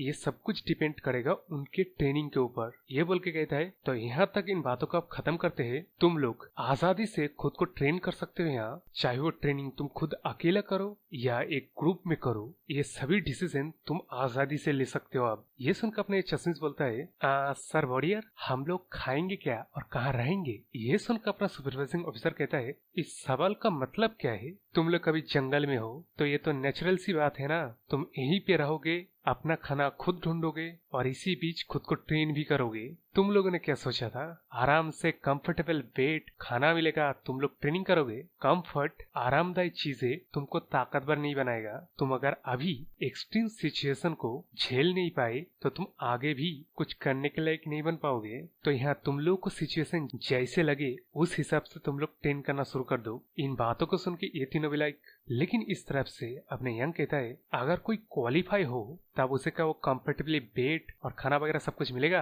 क्योंकि मेरे को सच में लग रहा है इस जंगल के मुसीबतों को झेलने का ये जो ट्रेनिंग है एकदम ही अननेसेसरी है। तो यहाँ आप लोगों को शायद समझ में आ गया होगा अपने यंग ने ये बात क्यों कहा, क्योंकि शुरुआत से ही वो एकदम खतरनाक वाले इन्वायरमेंट में रोज बुली होता था, इतना मार खाता था कि वो उठ नहीं पाता था कुछ घंटों तक, ठीक से खाना नहीं खाता था, ठीक से नींद भी नहीं ले पाता था। इसलिए अपने यंग अवेकन होने के बाद पहला काम यही चीज करता है, ठीक से पौष्टिक खाना खा के ज्यादा से ज्यादा नींद लेके अपने बॉडी को ग्रो होने के लिए, उसके फाउंडेशन को सॉलिड बनाने के लिए ये चीज करना जरूरी है। तो लेकिन इस तरफ अपना जो सुपरवाइजिंग ऑफिसर है ये इन बातों को सुन के कहता है इस बच्चे के एरोगेंट छप्पन फाड़ चुका है, लेकिन अगर ये बच्चा सच में उस बैरियर को तोड़ा है इसका मतलब इसके एबिलिटी को वेरीफाई करना कोई गलत चीज नहीं होगा। तो अब इस तरफ जैसे कि देख सकते हो अपने यहाँ के टीममेट्स उसको इस तरह मतलब फनी तरीके से मुंह बंद रखने के लिए कहता है, लेकिन उस तरफ अपना सुपरवाइजिंग ऑफिसर कहता है ठीक है अगर तो हम लोग का टेस्ट पास हो जाए तब तो मैनर के अंदर रह सकता है, लेकिन नंबर 28 अगर तू फेल हो जाए, इसके आगे कुछ कह पाता उससे पहले अपना यंग कहता है अपना टेस्ट स्टार्ट करो। तो अब वहां से सीन शिफ्ट होके हमें ये जगह को दिखाया जाता है। तो यहाँ एक्सप्लेन किया जाता है टेस्ट क्या होगा। वेल, तो टेस्ट बड़ा ही सिंपल है। तेरे आंखों को कवर करके बस 5 कदम चलना पड़ेगा, लेकिन ये 5 कदम के दौरान मेरे टीममेट्स देख रहे हैं ना, ये लोग तेरे ऊपर हिडन वेपन से हमला करेगा। तो तेरे को बस पास होने के लिए वो 5 कदम लेना पड़ेगा, चाहे वो किस तरह से क्यों न ले। डॉज कर, उस हिडन वेपन को खा या ब्लॉक कर, सब तेरे ऊपर डिपेंड है। तो अब हमें नेक्स्ट सीन में वही टेस्ट को दिखाया जाता है। तो जैसे कि मतलब देख रहे हो, अपने यंग के ऊपर चारों ओर से हिडन वेपन आ रहा है, मतलब कुनाइन, निंजा स्टार वगैरह है ना। लेकिन इस तरफ अपना यंग वो कितने सारे वेपन है इन सबको गिन लेता है। तो वो सारे वेपन थे 167 वेपन था। इस चीज को सेंस करके अपने यंग सोचता है ये कुछ ज्यादा ही है, लेकिन ये एक बस सिंपल टिक है। ये सोचते हुए वो अपना शॉर्ट निकाल लेता है। तो अब इसके बाद हमें अगली सीन में दिखाया जाता है किस तरह अपना यंग उन सारे वेपन्स को अपने शरीर के करीब आने से पहले ही उन सारे वेपन्स को हवाओं से कैच कर ले रहा है। तो यहाँ वो अपने मन में सोचता है अटैचमेंट। लोग भूल जाते हैं मार्शल आर्ट का सब कुछ सिर्फ वो मार्शल आर्ट टेक्निक नहीं है, बल्कि मार्शल आर्ट एक प्रिंसिपल और डेप्थ है। सिंपली प्रिंसिपल जो कि भारी बना, स्पीड और चेंजेस है जो कि बेसिक है, और डेप्थ मतलब इन चीजों को कितने अच्छे से समझना। तो जैसे कि अपना यंग पास्ट लाइफ में मार्शल आर्ट के एसेंशन को अचीव कर लिया था, इसका मतलब ये जो टेस्ट जिस एबिलिटी को परख रहा था उससे कहीं ज्यादा अपने यंग के पास एबिलिटी है। बोले तो ये टेस्ट उसके लिए बच्चे का खेल है। तो जैसे कि मतलब यहाँ पे मौजूद हर कोई बंदा मार्शल आर्ट में ट्रेन करता है, लेकिन उनमें से कोई भी अभी तक इनलाइटमेंट यानी कि एसेंशन को अचीव नहीं किया है। तो उन लोगों के लिए ये सीन देखना एक एक्सीडेंटल शॉक की तरह है, जैसे कि एक क्या बवाल देख लियो। इसी चीज को अपने सुपरवाइजिंग ऑफिसर सोचता है उसने क्या सारे हथियार्स को डिप्लीट कर दिया? नहीं, उसने अपने और खींचा, उसके बाद किया। इस चीज को तो मैं भी नहीं कर पाऊंगा। लेकिन इस तरह अपने यंग बैडस तरीके से आंखें से पट्टी खोल के कहता है तो मैं क्या पास हो गया? तो इस तरफ जैसे कि मतलब वो सारे बंदे शॉक थे तो कुछ देर पहले कुछ कहते नहीं है, लेकिन अपने मशरूम हेड वाला बंदा सुपरवाइजिंग ऑफिसर को कहता है अरे ओ वॉरियर, रिजल्ट बताओ और इसको भेज दो यहाँ से, क्योंकि हम लोगों का यहाँ फट गया है। तो इस तरफ अपने सुपरवाइजिंग ऑफिसर को होश आता है, वो यहाँ अनाउंस करता है अपने यंग पास हो चुका है, अब वो मैनर में जाके रह सकता है। ये चीज ऊपर ऊपर से कह रहा था, लेकिन अंदर अपने मन में सोचता है ऐसा लगता है फैमिली में एक मॉन्स्टर आया है। तो अभी ये बात को सुन के अपना काला वाला बंदा भड़क जाता है, लेकिन उसका भी फट चुका था। तो वो कहता है अबे ओ तू कहता है टीममेट्स को ऐसे ही इस जंगल में छोड़ के चला जाएगा? मैनर के कंफर्टेबल एनवायरनमेंट को तो अकेले एंजॉय करने को नहीं सोच रहा है ना? ये सुनकर अपने यंग भी लाइक बड़े ही खुश हो जाता है, मतलब हंसने लगता है और पीछे मुड़ के चिढ़ाने के लिए कहता है मैनर में शायद हर रोज अलग अलग टेस्टी खाना भी देता होगा, लेकिन मैं सोच रहा हूँ कि इस जंगल में वो सारे स्वादिष्ट खाना मिलेगा। ये सुनकर अपना काला यार वाला बंदा फिर से भड़क जाता है, लेकिन इस तरह अपना सुपरवाइजिंग ऑफिसर सोचता है चलो देखने में ऐसा लग रहा है ये लोग अभी तक अपना मोटिवेशन को खोए नहीं है, लेकिन ये लोग सक्सेसर के बैटल शुरू होने से पहले ही हार चुके हैं। शायद ये बच्चा कर सकता है, शायद ये बच्चा सच में सिसवांटिंग फैमिली को रिवाइव कर सकता है। लेकिन यहाँ अपने यंग पीछे मुड़ के कहता है ओए तुम लोग सारे अपने हर एक खाने में मीट का इंतजाम जरूर से करके रखना। तुम लोग अभी जानते हो ना, तुम लोग ग्रोथ पीरियड पे हो, तो तुम लोगों को अच्छे से अच्छा पौष्टिक खाना खाना जरूरी है। अभी इस सीन के बाद हम लोगों को सीधा 4 महीने बाद का सीन दिखाया जाता है, जहाँ मतलब ये तीनों इन वुल्फ्स का भी शिकार कर रहा है। इसके बाद अगली सीन में हमें दिखाया जाता है इस गुफा के अंदर ये लोग उन वुल्फ्स के मीट को पका के खा रहा है और मतलब आपस में डिस्कस कर रहा है वो लोग इस वुल्फ का अच्छे से शिकार कर पाए इस चश्मिश के पैरालिसिस पॉइजन की वजह से, और एक दूसरे को मतलब तारीफ कर रहे हैं। लेकिन अगले सीन में हमें दिखाया जाता है वो लोग सूख के कटे हो चुके हैं और हमें इन 4 महीनों के इन लोगों को स्ट्रगल को दिखाया जाता है। पहले महीने मतलब इस तरह उन लोगों का बीता, वो लोग एक अच्छे से शिकार तक कर नहीं पाए, इसलिए जंगल के फूल पत्तों से उन लोगों को काम चलाना पड़ा। और कितनी बार तो जंगल के खतरनाक शिकारी के टेरिटरी में जाने के बाद जान बचा के वहां से भागने में उन लोगों को फट जाती है। लेकिन जब पहली बार उन लोगों ने एक शिकार किया जो कि ये रैबिट था, वो तीनों लिटरली रो दिए थे। उसके बाद उन लोगों के इस ऊंचाई में एक गुफा मिला जिसको उन लोगों ने अपना ये बेस बनाया, जिसके बाद वो लोग रात को सही से नींद ले पाए और उन लोगों को रेस्ट करने का मौका मिला। अब फिर से हम लोगों को गुफा के अंदर का सीन दिखाया जाता है, जहाँ वे लोग अपने यंग के बाद निकलता है। मतलब वो लोग यही डिस्कस कर रहे अपने यंग किस तरह अच्छा खाना खा रहा है, एक आरामदायक बेड पे सो पा रहा है और सुपरवाइजर के साथ ट्रेनिंग कर रहा है। जिस चीज को सुन के अपने काला वाला बंदा फिर से भड़क जाता है और अपनी यांग को वही बातों को याद करने लगता है जो उसने जाने से पहले कहा था। इस सीन को इमेजिन करके वो तो और भी ज्यादा भड़क जाता है। वो यहाँ अपने मन में सोचता है वो किस तरह कंपटीशन में अपनी यांग को डिफीट करेगा। जब वो सबके सामने लज्जित होगा ना, तब उसका ये रिवेंज कंप्लीट होगा। ये सुन के अपने ये मशरूम हेड वाला बंदा कहता है, हाँ तूने सही कहा, लेकिन ये अपने मन में सोचता है अपनी यांग ने जो स्किल को दिखाया, जो स्ट्रेंथ को दिखाया, उसके बाद 4 महीना बीत गए है जहाँ वो अब सुपरवाइजर के साथ ट्रेनिंग कर रहा है। इसका मतलब वो और भी ज्यादा स्ट्रांग हो जाएगा आप। लेकिन इस तरफ जहाँ मतलब आप आग में वो मीट जो पका रहा था ना, अच्छे से मतलब पक गया होगा, तो जब उन मीट को देखते अपने चश्मे सब खा चुका था। जिस चीज को देख के इन लोगों का भड़कने का मीठा टूट के फट गया था। तो यारो यहाँ ये लोग अपना एक वो वाला जिंदगी जी रहा है, लेकिन उस तरफ अपना यंग ये जो 7 लॉक फैंटम डोम फॉर्मेशन है ना, इसके स्ट्रॉन्ग होल में अपने सुपरवाइजिंग ऑफिसर के टीममेट्स के साथ अब यहाँ ट्रेनिंग कर रहा है। तो जैसे कि मतलब देख रहे हो, स्टार्ट का सिग्नल पाने पे ही अपना ये ब्लैक निंजास यंग के ऊपर टूट पड़ते हैं। लेकिन यहाँ अपने यंग एकदम स्किलफुली उन लोगों का सामना कर रहा है और इसी बीच वो इन रिंग्स को निकल लेता है और कहता है वक्त आ गया है मेरे इस न्यू हथियार को टेस्ट करने का। ये बोलकर अपना यंग वो सारे रिंग्स को निंजा स्टार जैसे फेंकते उन लोगों की तरफ इन रिंग्स को लेके हमला करता है। तब वो रिंग्स कुछ कम नहीं थे, वो सारे रिंग्स फेंकने के बाद ही उनके अंदर से एक एक ब्लेड निकल आता है, जो कि मतलब जैसे कि देख रहे हो इन लोगों के ऊपर लगने से इन लोगों का क्या हालत हो रहा है। तो इस चीज को देख के आप लोग शायद समझ गए होंगे, ये हिडन वेपन रियल कॉम्बैट में यूज करने का ट्रेनिंग है। और ये जो टेक्निक अपने यंग ने यूज किया,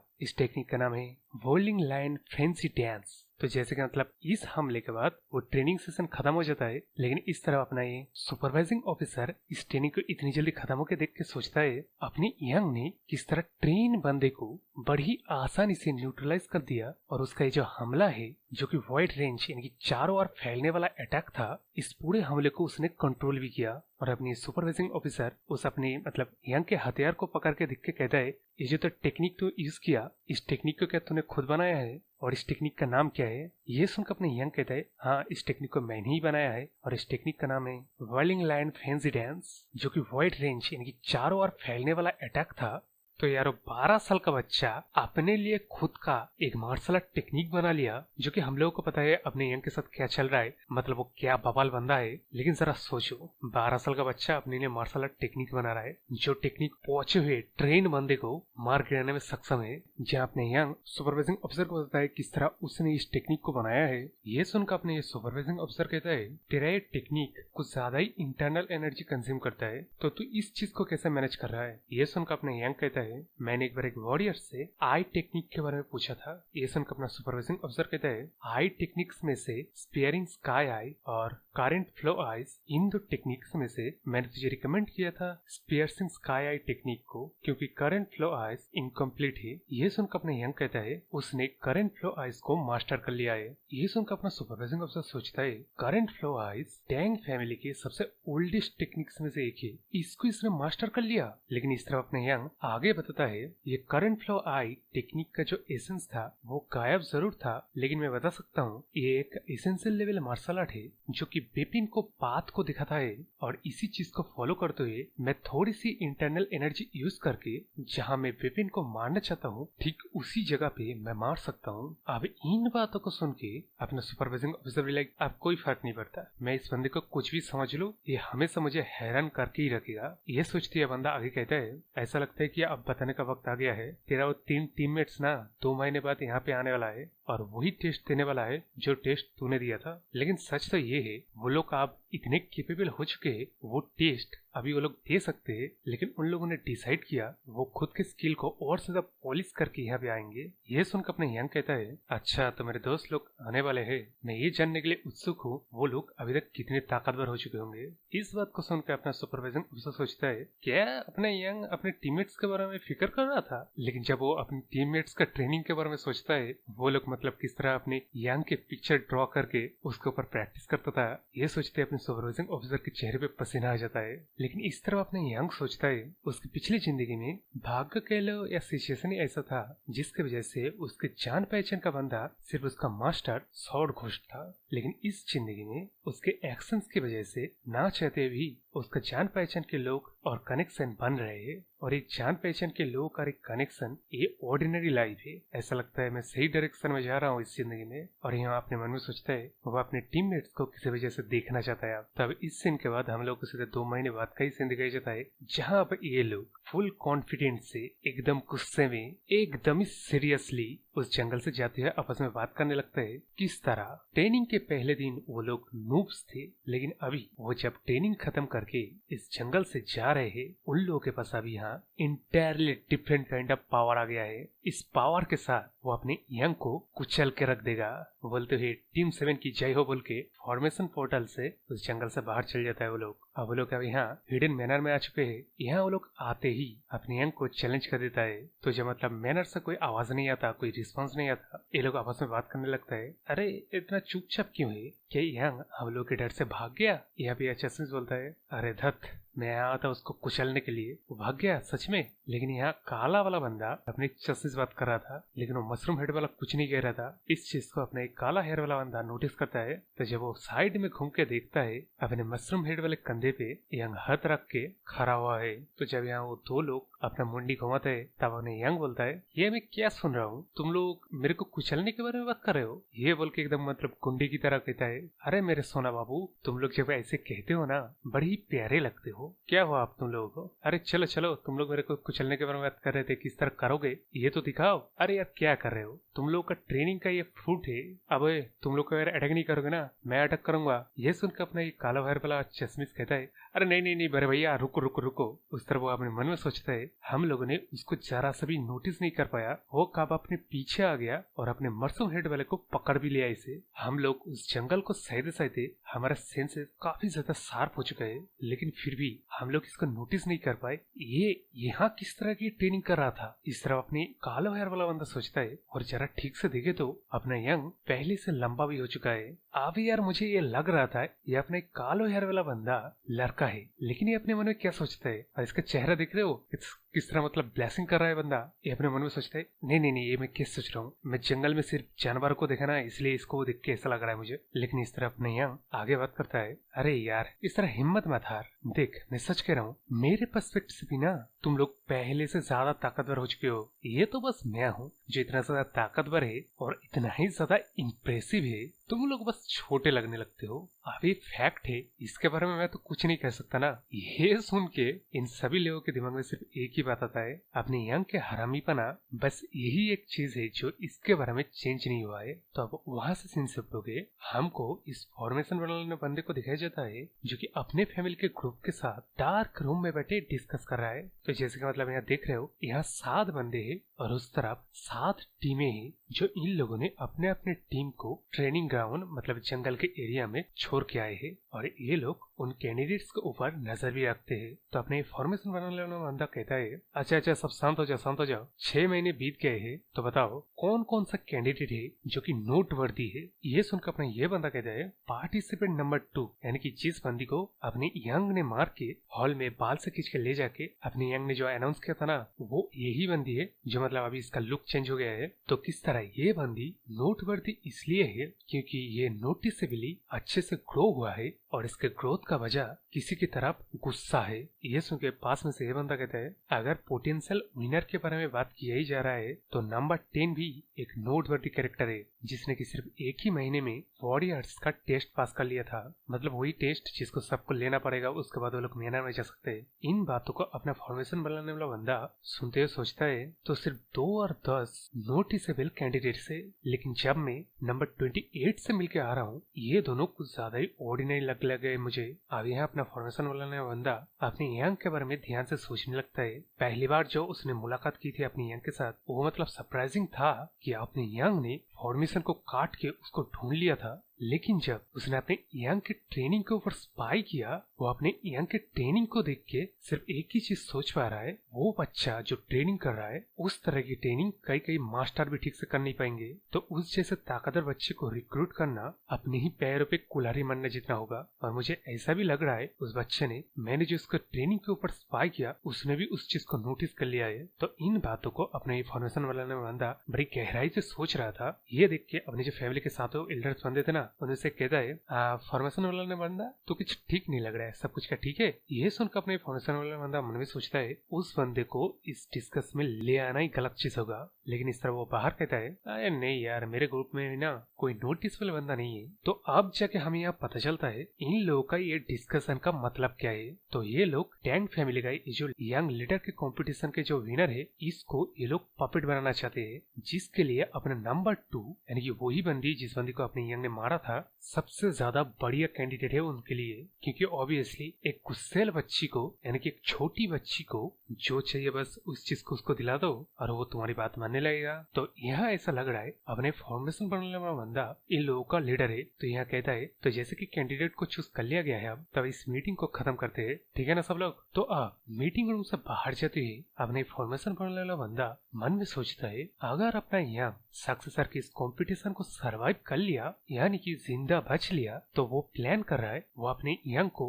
जो कि एक छोटा बच्चा है उसको भी बदले के झांसे में लाके वो लोग अपने फैमिली का हिस्सा बना लेंगे उसको। तो अगर ये चीज हो जाए उन लोगों के पास 2 कार्ड रह जाएंगे, टैंग फैमिली का यंग क्लैन लीडर जो कि उन लोगों का पपेट है और टैंग फैमिली के सबसे टैलेंटेड बच्चे उन लोगों के फैमिली का हिस्सा बन जाएंगे। तो अब वहां से सीन शिफ्ट हो गया, हमें यंग के 3 टीममेट्स को ट्रेनिंग को दिखाया जाता है। तो जैसे कि मतलब देखने ही पता चल रहा है उन लोगों ने अब काफी दिन हो चुके हैं जो इस मैनर में आ चुके हैं। तो यहाँ पे वो लोग आने पे ही अपने ट्रेनिंग को डबल कर दिए थे, लेकिन वो इम्पोर्टेंट बात नहीं है। इम्पोर्टेंट बात अब ये है उन लोगों को डिलीशियस खाना मिल रहा है और अच्छे से सोने के लिए अच्छा सा बेड मिल रहा है। तो अब ट्रेनिंग करते हुए जैसा कि मतलब इन दोनों को दिखाया जाता है, अपना काला हेयर वाला बंदा अपने चश्मे से पूछता है अरे वो मशरूम हेड वाला बंदा कहाँ है? ये सुनकर अपना चश्मे से कहता है अरे मैंने उसको देखा था, वो काफी ज्यादा गुस्से में लग रहा था और कह रहा था अपने यंग को मार देगा। ये सुनकर अपने काला हेयर वाला बंदा इस तरह फेस बना के कहता है हाँ वो शायद मार सकता है क्योंकि हम तीनों में से वो सबसे ज्यादा टैलेंटेड पॉइजन मेकिंग में है।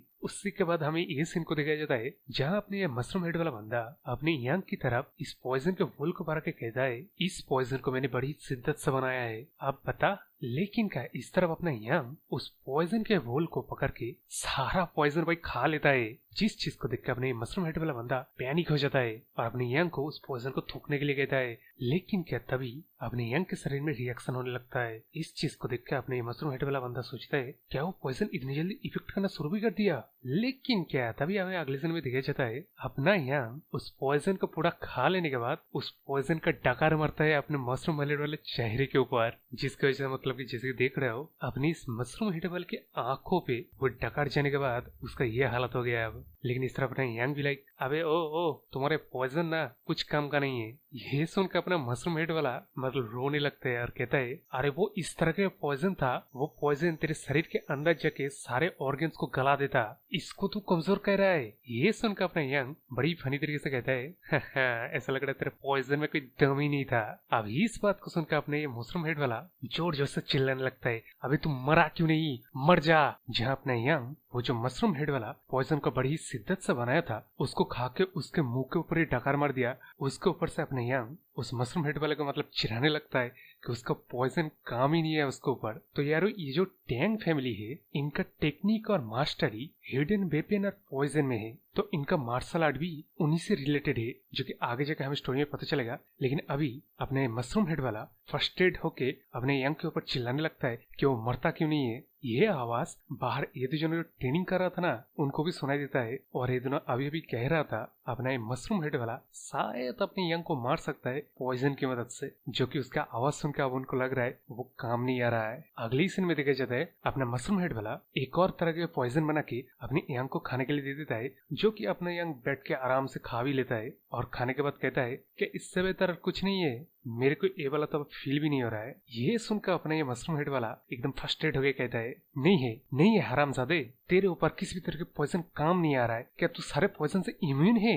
तो अब जाके हमें इंफॉर्मेशन पता चलता है। तो यहाँ अपना यंग सोचता है ये सभी तरह के पॉइजन से इम्यून से थोड़ा सा अलग है क्योंकि ये टैंग फैमिली का कोर टेक्निक है जिसका नाम है पॉइजन रिफाइनिंग मैडनेस। तो यहाँ अपने यंग उस पॉइजन को कल्टीवेट करते हुए सोचता है ये काफी अजीब बात होगा अगर एक पॉइजन मास्टर कहने वाले बंदे खुद ही पॉइजन हो जाए तो हम लोगों को पॉइजन मास्टर बुलाया जाता है। इसका मतलब हम उन पॉइजन को भी कंट्रोल कर सकते हैं जो हमारे शरीर के अंदर गया है। ये सोचते सोचते अपने अपने यंग उस पॉइजन को जो मतलब अभी उसने पिया ना उसको अपनी इंटरनल एनर्जी में बदल दिया भाई। इसका मतलब अपना यंग पॉइजन को एलिक्सर की तरह ले सकता है। लेकिन यह कैच है और वो ये है, आप अगर पॉइजन को एलिक्सर की तरह लेके अपनी यंग की तरह इंटरनल एनर्जी बनाना चाहते हो तो आपको पहले प्रोफाउंड रियलाइजेशन को अचीव करना पड़ेगा। और एक और बात, इस स्टेट को आप सिर्फ सुन के अचीव नहीं कर सकते, चाहे आप सेम टेक्निक ही क्यों ना यूज कर रहे हो। तो यहाँ अपने यंग आगे सोचता है उसके लिए अभी कमजोर वाले पॉइजन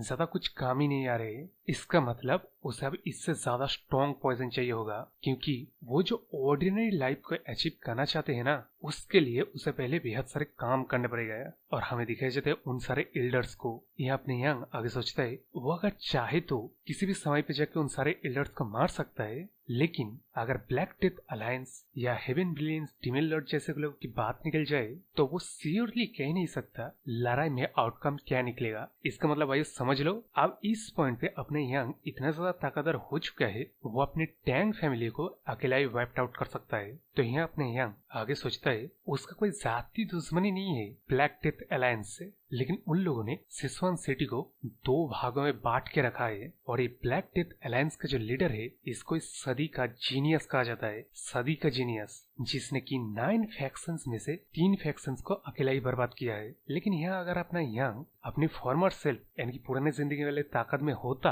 तब वो आसानी से ब्लैक लीडर को निपटा सकता था, लेकिन अभी वो उस स्टेट में अभी तक पहुंचा नहीं है। वैसे भी उसे इंसानों की तरह जीने के लिए, एक नॉर्मल जिंदगी जीने के लिए उसके फॉर्मर सेल्फ वाले ताकत को अचीव करना कंपलसरी है। ये सोचते हुए अपना यंग अपने इस मशरूम हेड वाले को देखते हुए सोचता है अगर ये मशरूम हेड वाला कुछ अच्छे से स्ट्रॉन्ग पॉइजन बना दे तब उसे वो कंज्यूम करके मतलब एलिक्सर की तरह काम करके इंटरनल एनर्जी को आसानी से बढ़ा सकता है। इस तरह ये देखकर अपने मशरूम हेड वाला एकदम मतलब थक हार के कहता है अगर वो टैंग फैमिली के 10 पॉइजन को बना देता ना तब अपने यंग का टिकने का चांस ही नहीं था। ये सुनकर अपने यंग चौंक जाता है और सवाल पूछता है टैंग फैमिली का टॉप 10 पॉइजन ये क्या है। ये सुनकर अपने मशरूम हेड वाला कहता है अरे तू प्रीवियस लीडर का ब्लड है और तू अपने टैंग फैमिली के बारे में इतना भी नहीं जानता। ये टॉप 10 पॉइजन हमारे एंसेस्टरों से पास ऑन किया गया है हमें। तो ये जो 10 पॉइजन है 1 से शुरुआत होके जितना मतलब नंबर बढ़ेगा, जैसे कि 5वां वाला 1 वाले से कहीं ज्यादा ताकतवर अगर स्ट्रॉन्ग होगा, लेकिन 10वां वाला जो अल्टीमेट पॉइजन है वो सबसे ज्यादा स्ट्रॉन्ग होगा। लेकिन जैसे कि अपना टैंग फैमिली का हालत है वो सारे पॉइजन का रेसिपी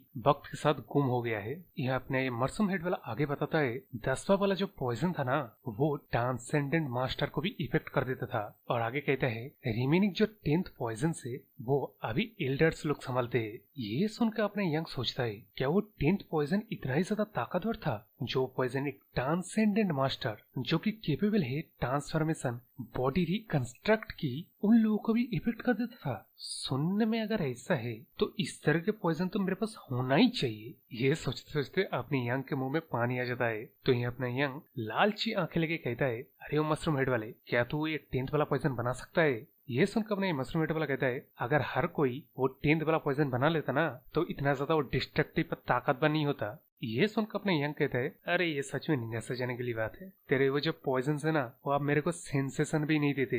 ये सुनकर अपना मशरूम हेड वाला गुस्से में कहता है जो भी हो वो जो 10th वाला पॉइजन है ना उसको हमारे क्लैन में भी फॉरबिडन कर दिया गया है, तो तू पीने के बारे में सोचना ही मत क्योंकि तू मर जाएगा। इसी के साथ हमें अगले सीन में दिखाया जाता है अपना एक आंख वाला छोटी बच्ची इस बंदे को गला पकड़ के मतलब मार रहा है और जैसे कि मतलब दिख रहा है ये काला काला धुआं पॉइजन की वजह से ही है। तो ये बंदा कहता है अरे कमीनी के बच्चे तूने मेरे साथ क्या किया। ये सुनकर अपने छोटी बच्ची इस बंदे को एक जोर का फटका देते हुए कहता है क्या तूने क्या कहा मुझे अभी, मेरे शकल के साथ गड़बड़ क्या है। तो जैसे कि दिख रहा है अपना एक छोटी बच्ची साइको बच्ची बन गया है और अगले ही सीन में दिखाया जाता है अपने इस बंदे को उसने पॉइजन की मदद से पूरी तरह से जला दिया। लेकिन यहाँ वो बंदा भी हार मानने वाला नहीं था, वो अपनी छोटी बच्ची के ऊपर टूट पड़ता है। लेकिन क्या अगले सीन में दिखाया जाता है अपना ये वाला बंदा पूरी तरह से राख बन जाता है। उसका हाथ अपनी छोटी बच्ची के चेहरे पे पहुंचने से पहले ही पत्थरों की तरह टूट के राख बन के हवा में उड़ जा रहा है। तो अब इस नजारे को देख के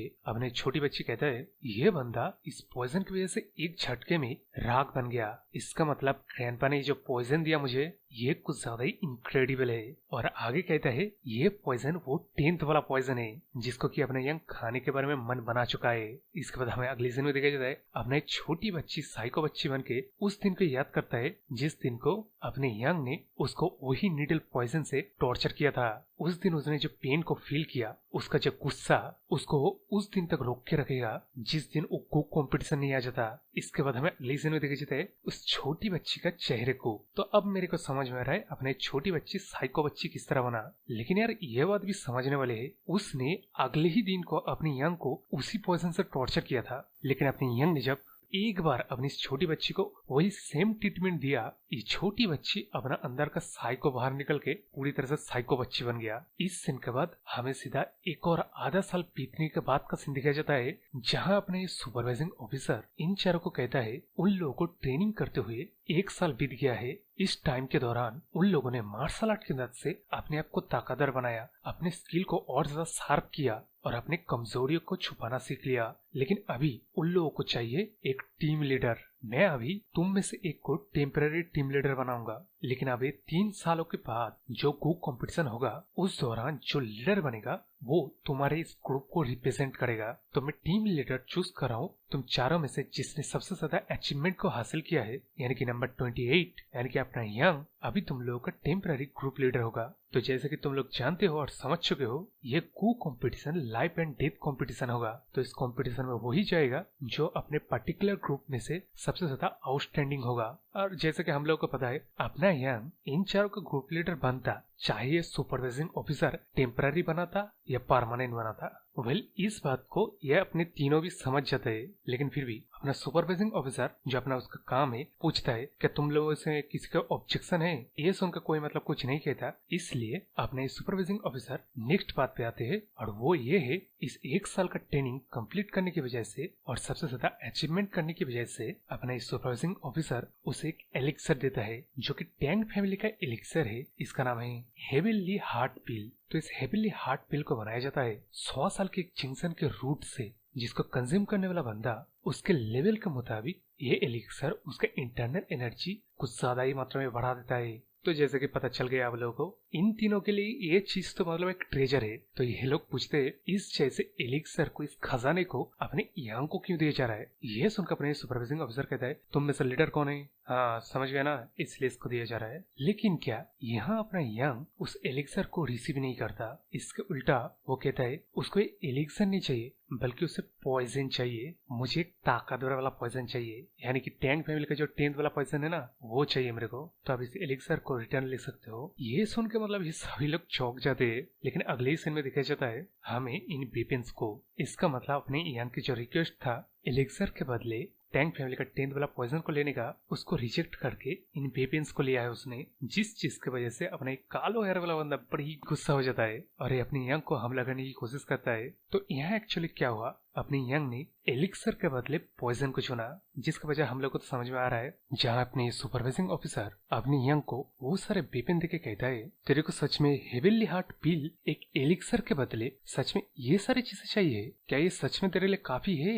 ये सुनकर अपने यंग कहता है और क्या कहूँ, मैंने आपको एक खतरनाक पॉइजन के बारे में बोला था लेकिन आप तो वो दे ही नहीं रहे हो, तो यही सही। यह सुनकर अपना सुपरवाइजिंग ऑफिसर कहता है तू ही इकलौता ऐसा है जो कि एलिक्सर के बदले पॉइजन मांग रहा है। अच्छा चल बता और क्या तेरे को कुछ चाहिए। यह सुनकर अपना यंग कहता है नहीं नहीं ये ठीक है, लेकिन मेरे पास एक क्वेश्चन है, आप वो हेविली हार्ट पिल का आप क्या करेंगे। इस सवाल को सुन के अपना सुपरवाइजिंग ऑफिसर कहता है अब तो ये एलिक्सर ले ही नहीं रहा है तो मुझे इसको वापस मेडिसिन किंग हॉल में भेज देना चाहिए, लेकिन तेरे दिमाग में क्या कुछ चल रहा है इसके लिए। ये सुनकर अपने यंग कहता है आप कह सकते हो मेरे पास एक इंटरेस्टिंग आइडिया है इस एलिक्सर को लेके। तो वो इंटरेस्टिंग आइडिया अपने यंग इन तीनों को बताता है। तो आइडिया क्या था, अगर इन तीनों ने एक साथ मिलके ही से ही टेम्पररी टीम लीडर यानी कि अपने यंग को हरा दे, इस सिचुएशन में उन तीनों में से एक को टीम लीडर बना दिया जाएगा और उसको ये हेविली हार्ट पिल इस एलिक्सर को दिया जाएगा। जो सुनकर मतलब इन तीनों का रिएक्शन तो आप देख सकते हो, लेकिन इस तरफ से हमें फ्लैशबैक को ही दिखाया जाता है जहां अपने ये सुपरवाइजिंग ऑफिसर कहता है ये काफी अच्छा आइडिया है, उन तीनों के लिए एलिक्सर कुछ ज्यादा ही मोटिवेशन का काम करेगा और मैं इसे कि इन्वेस्टमेंट की तरह दिखाऊंगा, क्योंकि ऑब्वियसली हम लोग टैंग फैमिली के फ्यूचर को ट्रेन कर रहे हैं, तो उनके ट्रेनिंग में मोटिवेशन के लिए कुछ भी यूज किया जा सकता है। तो अब फ्लैशबैक खत्म होता है अपना यंग उन लोगों को बता देता है तुम लोग कू कंपटीशन होने से पहले कभी भी मेरे को चैलेंज करना, अगर तुम लोग किसी भी तरह से मेरे को हराने में कामयाब रहे तो तुम लोग जानते हो तुम लोगों को एलिक्सर मिल जाएगा। ये सुन के ये दोनों अपना सुरिकीन अपना पॉइजन वगैरह तैयार करने के लिए चल जाता है और कहते हुए जाता है यंग तो रुक ही पे, अभी कभी हम लोग तेरे को चैलेंज करेंगे। इस चीज को देख के अपने यंग खुश हो जाता है क्योंकि उसका प्लान अब कामयाब हो गया है। यहाँ वो मुस्कुराते हुए सोचता है अगर मैं यंग क्लैन लीडर बन गया तब मैं तुम तीनों के लिए एक एक हेविली हार्ट पिल के इंतजाम कर दूंगा, लेकिन अभी मेरे को तुम लोगों के लाइन पे लाना पड़ेगा। ये चीज सोच ही रहा था तभी बाहर से आवाज आ जाता है, यानी कि उन तीनों ने अब चैलेंज कर दिया अपनी यंग को। इसी के साथ हमें मौसम बीतते हुए दिखाता है, यानी कि वो लोग वही ट्रेनिंग कर रहे, अपनी यंग को चैलेंज कर रहे और आपस में चैलेंज करते अपने स्किल को ग्रो कर रहे हैं। इसी के साथ हम लोग को 4 मौसमों को दिखाई दिया जाता है। इसका मतलब समझ लो शायद 1 साल आप बीत गया है और हमें इस बार दिखाया जाता है वो लोग अपना चैलेंज करना जारी रखते और इसी मैच में अपने यंग अपने इस मशरूम हेड वाले को हरा के कहता है अरे तू इस बार भी हार गया, लेकिन क्या तेरे को याद है इस बार को लेके तूने कितनी बार हारा है मुझसे? तुझे याद नहीं होगा लेकिन मुझे है 173 बार, तुमसे 173 बार हरा है। इस मैच को देख के अपने कालो हेयर वाला बंदा कहता है क्या यंग कभी भी थकता नहीं है क्या? इस फाइट को देख के ऐसा भी नहीं लग रहा है वो थका भी है, उसका सांस भी नहीं फूल रहा है। इस तरह अपनी इस चश्मिश के बातों से ये पता चलता है इन लोगों ने अपने यंग को थका देने वाला टैक्टिक को अपनाया है, जिसके लिए इन लोगों ने एक एक करके मतलब 3 दिन लगा दिए इस दिन के फाइट को लेके, लेकिन फिर भी ये लोग ही हार रहे हैं। और इसी बारे में वो बात कर रहा था मतलब कालो हेयर वाला बंदा कि अपना यंग कभी थकता नहीं है क्या? अब इस तरह अपने चश्मिश के बात पे फिर से आते अपना चश्मिश कहता है मैं तो हार मान चुका हूँ, मैं तो बस यहाँ आता हूँ अपने यंग को देखने के लिए। ये सुनकर अपना ये कालो हेयर वाला बंदर कहता है अरे ये बंदी है, क्योंकि ये भी कहता है हाँ ये सच है, अपनी यंग को देखने में तो मजा है। और जिसका मतलब देख रहे हो ये बोलती है ये कालो हेयर वाला बंदा ये बंदी बताते हुए ब्लेसिंग कर रहा है। इस सीन के बाद हम लोग मैच की तरफ आते हैं जहाँ अपना मशरूम हेड वाला को हराते हुए अपने यंग कहता है वो यंग क्लैन लीडर बनेगा। ये सुनकर अपना मशरूम हेड वाला कहता है हाँ इस चीज को मैं इमेजिन कर सकता हूँ, भले ही मैं अदर्स टीम को अभी तक नहीं देखा हूँ लेकिन मैं तेरे को हारते हुए कभी भी इमेजिन नहीं कर सकता, लेकिन तू यंग लीडर बनने के बाद हम लोगों को इग्नोर तो नहीं करेगा ना? इस तरह अपने यंग कुछ जवाब दे पाता उस तरफ से सुपरवाइजिंग ऑफिसर कहता है इस मैच के साथ डिसाइड हो गया नंबर 28 यानी कि अपना यंग फॉर्मली इस टीम 7 का लीडर बनेगा। तुम लोग सारे अगले दिन गो कंपटीशन स्टार्ट हो रहा है, तुम लोग इन 3 सालों की ट्रेनिंग में बेहद ही तेजी से ताकतवर हुए हो। जहां और टीम्स की हालत ऐसा है कि कुछ टीम्स के बंदे ट्रेनिंग की डिफिकल्टी की वजह से कंपटीशन को ड्रॉप कर दिया है और ऐसा भी इंसिडेंट हुआ है कुछ टीम्स के बंदे मर भी गए हैं। उस जगह पे तुम्हारे टीम 7 अपने चारों टीममेट्स के साथ कल गो कंपटीशन में पार्टिसिपेट लेगा, तो आज जो कुछ तैयारी हो सके तुमसे वो सारी तैयारी कर लो। तो यहाँ मतलब अपना सुपरवाइजिंग ऑफिसर उन लोगों को मोटिवेट कर रहा है ताकि वो गो कंपटीशन को जीते या अच्छा परफॉर्म करे, क्योंकि ऑब्वियसली ये लोग टैंक वैली का फ्यूचर है। यहाँ अपना सुपरवाइजिंग ऑफिसर आगे भी बताता है उन लोगों ने अपने स्किल को अच्छे से ग्रो किया है, लेकिन मैं एक बार फिर से बताता हूँ ये गो poison competition life and death का कॉम्पिटिशन है और अभी तक ये जो स्पारिंग में पॉइजन यूज करना अलाउ नहीं था ये चीज भी हट जाएगा। इसका मतलब तुम्हारे कॉम्पिटिटर अलग अलग टीम खतरनाक से खतरनाक पॉइजन को यूज करेंगे, लेकिन इस कंपटीशन में अपने टैंक फैमिली का 10th वाला जो पॉइजन है ना उसको यूज करना फॉरबिडन है। लेकिन हम लोगों को तो पता है इस कंपटीशन में छोटी बच्ची इस 10th वाले पॉइजन को यूज करेगा। उस तरफ डार्क मून शॉर्ट सेट का भी अपना ही प्लान है,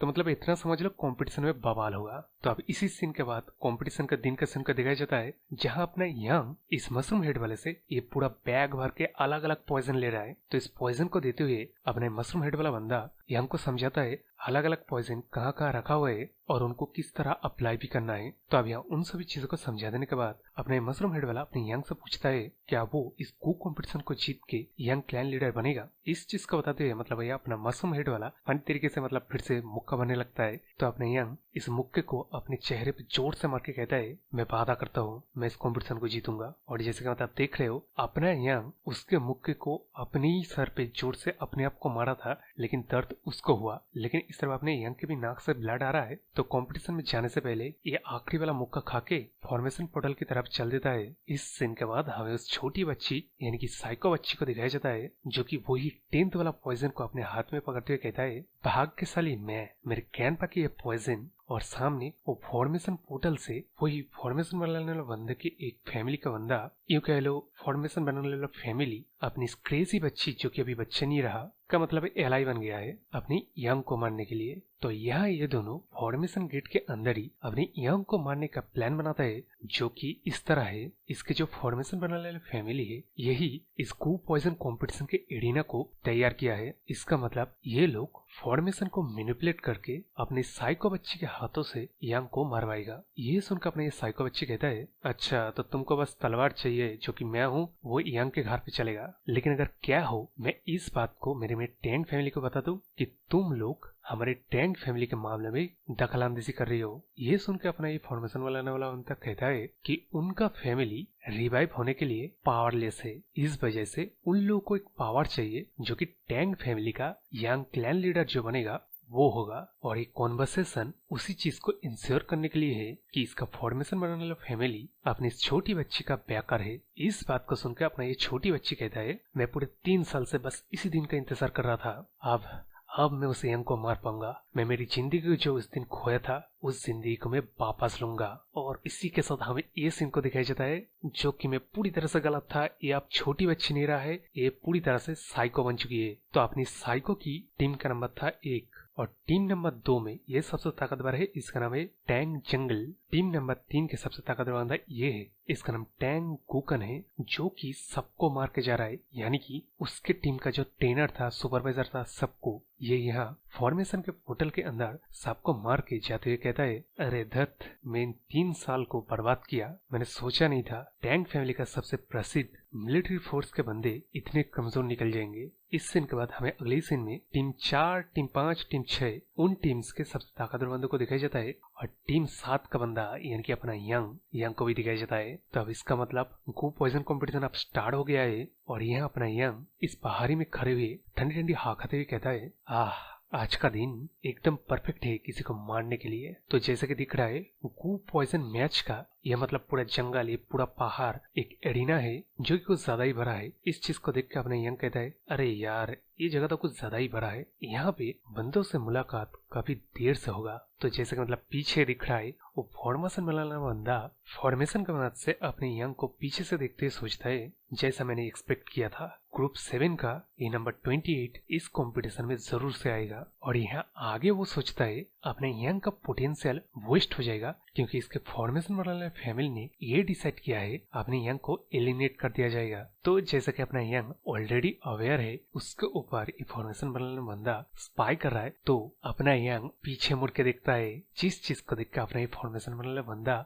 यह मन में सोचता है, उसे ऐसा लगा अपना यंग उसके बिल्कुल आंखों में देख रहा है। लेकिन ऐसा कैसे हो सकता है, इतने सारे फॉर्मेशन को भेद के रियलिटी को देखना। अब इससे पहले वो फॉर्मेशन वाला बंदा आगे कुछ सोच पाता, अपना यंग उस रियलिटी को यानी कि उस सारे फॉर्मेशन को काट देता है। यहाँ उस फॉर्मेशन को अपना यंग काट के कहता है, मैंने मेरे ऊपर एक नजर रखने वाले को फील किया, क्या ये फॉर्मेशन बनाने वाला फैमिली है। और यहाँ अपना यंग सुपरवाइजिंग ऑफिसर को बात को याद करता है, किस तरह मतलब सुपरवाइजिंग ऑफिसर ने कहा था इस गो पॉइजन कंपटीशन में किसी को भी इंटरफेयर करना अलाउ नहीं है। यहाँ अपना यंग उस पहाड़ी के करीब जाके वहां से छलांग मारते हुए सोचता है, ये फॉर्मेशन बनाने वाला फैमिली कंपटीशन के शुरुआत से ही टैंग फैमिली के इस कंपटीशन को मैनिपुलेट करने की कोशिश कर रहा है। लेकिन अब तो हद हो गई, ये लोग इस गो पॉइजन कंपटीशन को भी मैनिपुलेट करेगा। अब जबकि मैंने इस फैमिली के 2 चेहरे को देख लिया है, इस कंपटीशन के खत्म होने के बाद उस फॉर्मेशन बनाने वाले फैमिली को भी मैं खत्म कर दूंगा।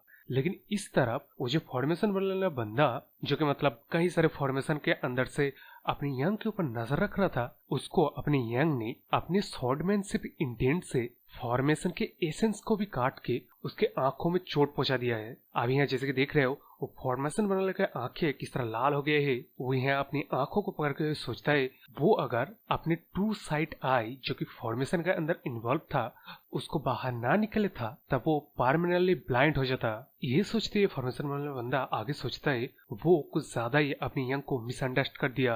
अपने यंग को वो स्वॉर्डमैनशिप उसने अपनी जिंदगी में कभी नहीं देखा। एक ऐसा स्वॉर्डमैनशिप जो कि कई सारे फॉर्मेशन के बीच में से होते हुए उन फॉर्मेशन के एसेंस को भी काटते हुए जो व्यक्ति वो उसके ऊपर नजर रख रहा था उसको इस तरह चोट पहुंचाना। नंबर 28 अगर हमारे फैमिली के प्लान के बारे में कुछ जान पाया तब वो रिवेंज लेने की कोशिश जरूर करेगा। इसका मतलब नंबर 28 को किसी भी कीमत पे खत्म करना ही पड़ेगा।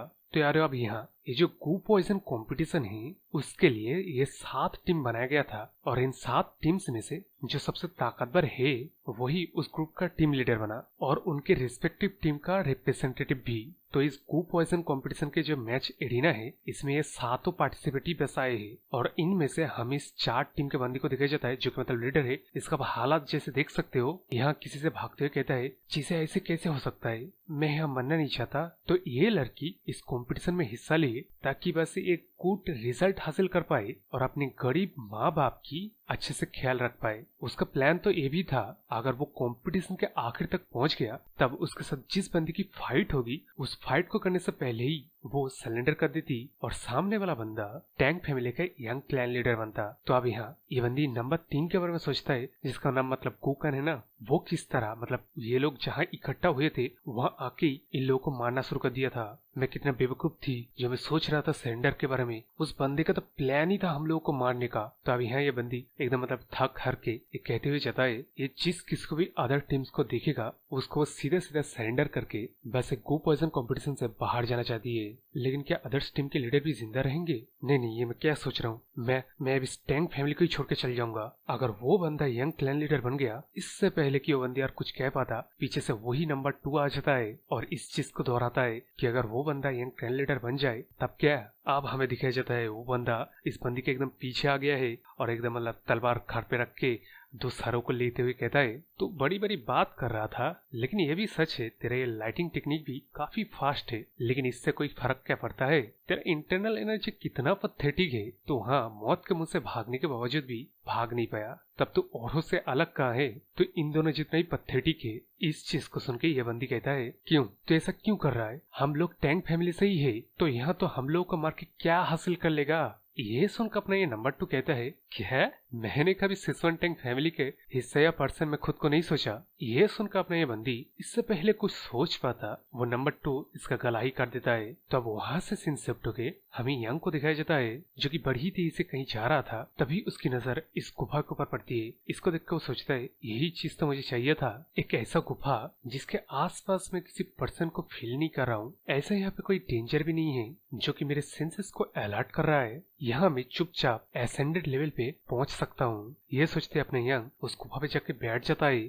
और इस तरह लोटस पोजीशन में बैठ के कल्टीवेट करते हुए सोचता है उसका शरीर को जितना ग्रो होना चाहिए था वो हो चुका है। अब अगर इस शरीर के साथ वो एसेंडेड लेवल पे लेवल अप करेगा तब शायद कोई दिक्कत नहीं होगा। तो एसेंडेड लेवल तक पहुंचने के लिए किसी भी व्यक्ति को 2 इम्पोर्टेंट चीज चाहिए होगा। पहली चीज, किसी भी पर्सन को इंटरनल एनर्जी के मामले में इनलाइटमेंट हासिल करना पड़ेगा और अपने यंग के मामले में उसके बॉडी के internal energy ion poison meridian को ओपन करना पड़ेगा। अब ये आयन मेरिडियन क्या है, इंसानी शरीर के सबसे क्रूशल और सबसे क्रिटिकल एनर्जी चैनल को आयन शॉर्ट फॉर्म में बताया गया है। मतलब तो जैसे कि हम सभी लोगों को पता है अपना यंग ऑलरेडी इनलाइटमेंट को अचीव कर चुका है और उसका वही एक्सपीरियंस के साथ इस शरीर में उसने मशरूम हेड वाले के तरह तरह के पॉइजन को कंज्यूम करके इंटरनल एनर्जी को सही मात्रा में पहुंचा दिया है। तो अपने यंग के लिए यहाँ सारे प्रिपरेशन हो चुका है एसेंडेंट होने के लिए। तो अब यहाँ अपना यंग अपने शरीर में आयन मेरिडियन के ऊपर और अपने पॉइजन मेरिडियन के ऊपर जो रिस्ट्रिक्शन को लगाया था उसको अब वो डिस्ट्रॉय कर देता है, क्योंकि अब उसका शरीर सही सही से ग्रो हो चुका है।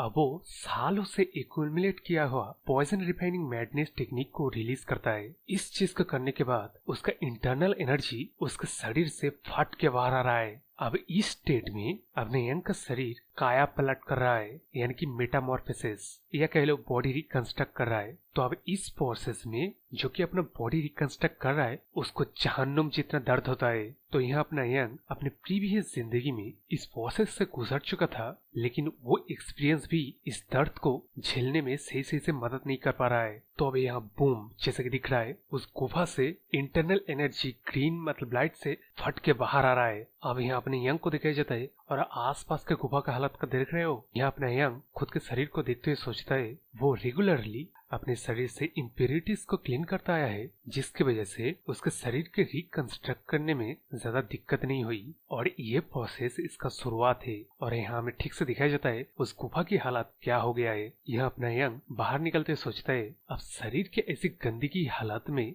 मतलब रिकंस्ट्रक्ट करने के बाद उसके शरीर में और भी ज्यादा गंदगी निकला है, वो इस हालत में बैटल करना चाहिए। लेकिन अभी है वो सोचने का वक्त नहीं है। यहाँ अपना यंग अपने पावर को टेस्ट करते हुए सोचता है यह गो पॉइजन कंपटीशन के शुरुआत होने से पहले ही अपने यंग का प्लान था उसके यंग शरीर को सही सही तरीके से ग्रो करना, अपने बचपन के शरीर को इम्प्यूरिटीज को हटाना, जिसका रिजल्ट ये बॉडी रिकंस्ट्रक्ट करने के बाद अभी कुछ नोटिसेबल चेंजेस कह लो या एबिलिटी कह लो उसके पास आया है। लेकिन एसेंडेंट होने के बाद सबसे ज्यादा इम्पोर्टेंट चीज ये है मतलब इंटरनल एनर्जी, जिसको अपना यंग पास के चट्टान पे फायर करते ही मतलब चट्टान की अभी हालत देख रहे हो कैसा हो गया है, इस चीज को देखकर अपने यंग कहता है इंटरनल एनर्जी का जो इफेक्टिवनेस है वो इतना भी बुरा नहीं है। तो अब यहाँ अपने यंग का काम खत्म हो गया तो अब यहाँ कंपटीशन में जाने के लिए निकलता है। लेकिन इस तरह हमें उस तीसरे वाले बंदे को दिखाया जाता है जो कि अपने नंबर 2 को इस तरह मतलब मार के इंसल्ट कर रहा है और कह रहा है तुम लोग कितने पथेटिक हो, ये 3 साल के तुम लोगों ने सच में कुछ नहीं किया है, तुम लोगों को मारना मुझे कितना बोरिंग लग रहा है पता है। तो यहाँ यंग क्लैन लीडर बनने के बारे में सोच रहा है तब तो इतना कमजोर क्यों है। तो अब यहाँ हमें कुछ इन्फॉर्मेशन पता चलता है। अपने नंबर 2 मन में सोचता है ये टैंग गोकन अपने ग्रैंड एल्डर का फेवरेट डिसाइपल है और ये ऑर्फेन है। जब ये छोटा था तब से ही इसके बारे में रूमर था ये मॉन्स्टरली स्ट्रॉन्ग है। यहाँ अपना नंबर 2 मन में सोचता है मैंने सोचा था इतने ट्रेनिंग के बाद अगर मैं पहला स्ट्राइक करूंगा तो मेरे जीतने के चांसेस है, लेकिन अभी वो मरने वाला है। अब इस सिचुएशन में अपने नंबर 2 अपने यंग के बारे में याद करते हंसता है, जिस चीज को देखकर अपने गोकन कहता है अबे तू हंस क्यों रहा है, कि तेरे पास कोई छुपा हुआ एकदम स्ट्रॉन्ग पावर है जो मुझे दिखाने वाला है। ये सुनकर अपने नंबर 2 कहता है अरे नहीं रे, मैं बस तेरे से भी डरावना किसी का सोच रहा था, उसके सामने तू तो बच्चा है रे। ये सुनकर अपने ये गोकन कहता है अच्छा तो ऐसी बात है, तब यहाँ मेरे को उस बंदे से भी ज्यादा डरावना पड़ेगा है ना। तो अब यारो मुझे यह पता चल गया था ये बंदा स्पाई है, मैं बस सोच रहा था ये बंदा कब रिवील करेगा। तो यहाँ गोकन अपने नंबर 2 को और ज्यादा डराने के लिए और ज्यादा डरावने बनने के लिए रिवील करता है वो स्पाई है डार्क डेथ अलायंस का। तो नंबर 2 मोटे, तो यहाँ जो एक चीज को तू जान चुका है तो बस जल्दी मरेगा, लेकिन अगर किस तरह यहाँ तू ना मरे ना तब भी तू मरने ही वाला है। हमारा प्लान ही कुछ ऐसा है, लेकिन फिर भी मैं तेरे को मेरा नाम बता देता हूँ। मेरा नाम है Mark Inco dark silent short circuit से। ये बोलते हुए अपना वो तलवार चलाने ही वाला था तभी वो रुक जाता है। इस चीज को महसूस करके सोचता है क्या क्या चल रहा है, मैं मेरे शरीर को हिला क्यों नहीं पा रहा हूँ। तो यहाँ अपने यंग पहुंच गया है। वो आते हुए कहता है मैं यहाँ किसी पर्सन को फील करते हुए आ रहा था, लेकिन ये क्या चल रहा है यहाँ। और यहाँ अपने नंबर 2 के करीब आके कहता है मोटे अगली बार के मार से तू रिकवर हो गया है ना। ये सुनकर अपने नंबर 2 यानी कि वही मोटा कहता है तू कौन है, लेकिन वो समझ जाता है ये अपना यंग है। अब यहाँ 5 साल पहले का सीन दिखाया जाता है,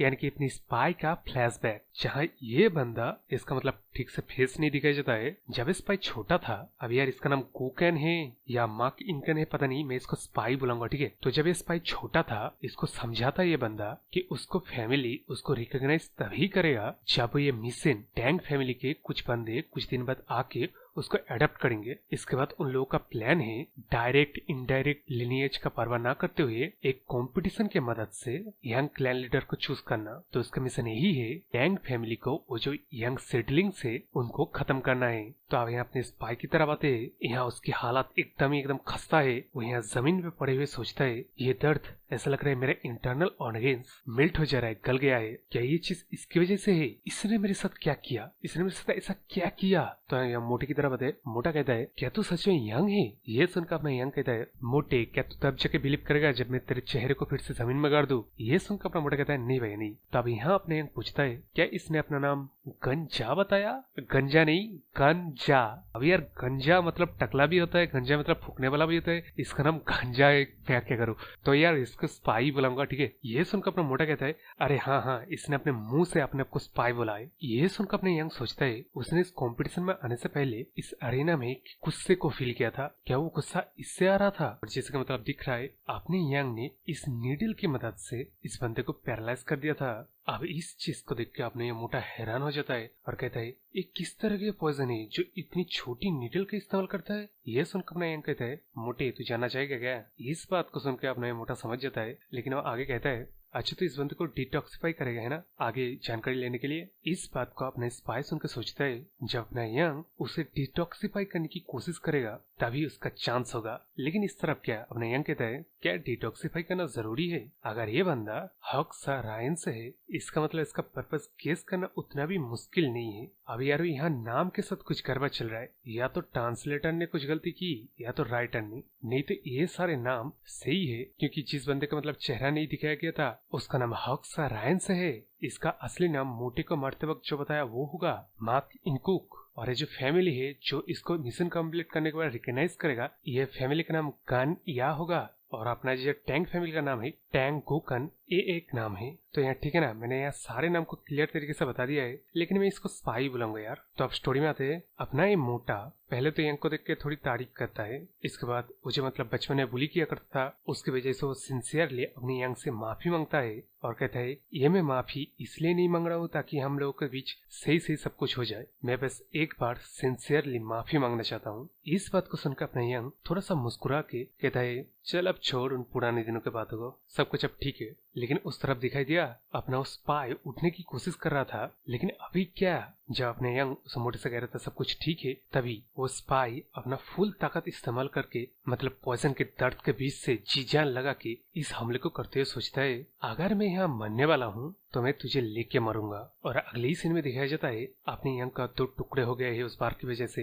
लेकिन क्या, अपने यंग को जो 2 टुकड़े हुआ था वो बस एक मिराज था, एक क्लोन कह लो। इतनी तेजी से अपने यंग ने वहां से हट गया था ना, जिसकी वजह से अपना स्पाई बस उस परछाई को ही काट पाया। इस चीज को देख के वह हैरान होता है, लेकिन तभी अपने यंग उसके पीछे आके उसके कंधे पे हाथ रखते हुए कहता है जो बंदा मरने वाला है मैं इस तरह उसके साथ लुका छुपी नहीं खेलता, मैं अगर यहाँ चाहूँ ना तो मर जाएगा, किसी को कभी पता भी नहीं चलेगा। ये चीज अच्छा नहीं होगा, तो मरने के बाद तेरा ये शरीर सही सलामत रहे ताकि आगे का काम भी किया जाए। और जैसे कि दिख रहा है अपने यंग ने उसको मारने वाला पॉइजन दे दिया है यहाँ पे, और अपने यहाँ स्पाई की स्टोरी खत्म हो जाता है। अब इस तरफ अपने स्पाई को इस तरह चुपचाप मरते हुए देख के अपने मोटा सोचता है अपने यंग ने एक ऐसे बंदे को इस तरह ओवर पार किया जो कि इस कंपटीशन का टॉप कंटेंडर है। और लास्ट वाला मूव जो उसने यूज किया अपने यंग को पीछे से मारने के लिए ना, उस मूव का नाम black and white short school का टेक्निक है, जो कि डुअल शॉट टेक्निक है,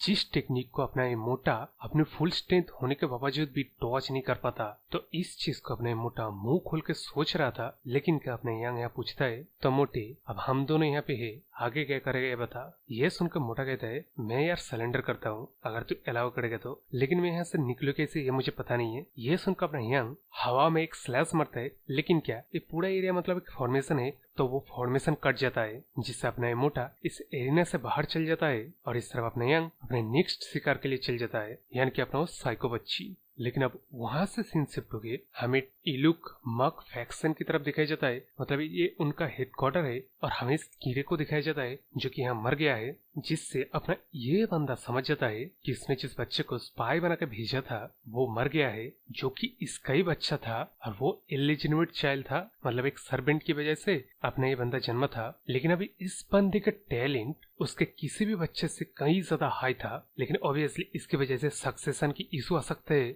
इस वजह से उसने अपने इस बच्चे को कई बार मारने की भी बारे में सोचा था, लेकिन फिर भी उसने मारा नहीं और अपने ऑफिशियल वाइफ से छुपा के इस बंदे को ट्रेन करके टैंग फैमिली के गंजा फैमिली में इम्प्लांट किया था और वो टैंग फैमिली के सीडलिंग्स को एलिमिनेट करने का मिशन दिया था। लेकिन जब अपना ये स्पाई मर गया है, जिसके बारे में उसके फादर को पता चल गया है, ये बंदा अपने बच्चे का फादर होने की वजह से उसके मौत का बदला लेने के लिए निकलता है। तो यहाँ जैसे कि मतलब बाहर दिख रहा था ये सारे बंदे ट्रेनिंग कर रहा है, अपना ये लीडर यहाँ आके सब लोगों को चिल्ला चिल्ला के गुस्से में बोलता है टैंग फैमिली के माउंटेन की तरफ चलो लड़ाई करने के लिए। आज के बाद से जो भी बंदा टैंग नाम अपने पीछे लगाएगा उन सभी को मार दिया जाएगा। तो अब वहां से सीन शिफ्ट होके हमें यंग की तरफ दिखाया जाता है। अब यहाँ रात हो गया है, अपना यंग यहाँ जंगल में आग लगा के मीट पका के खाते हुए सोचता है उसने पूरा दिन इस जंगल में अपने नेक्स्ट शिकार को ढूंढने की कोशिश की, लेकिन नेक्स्ट पार्टिसिपेट तो छोड़ो, उसको यहाँ तक कि एक बंदा भी दिखाई नहीं दिया,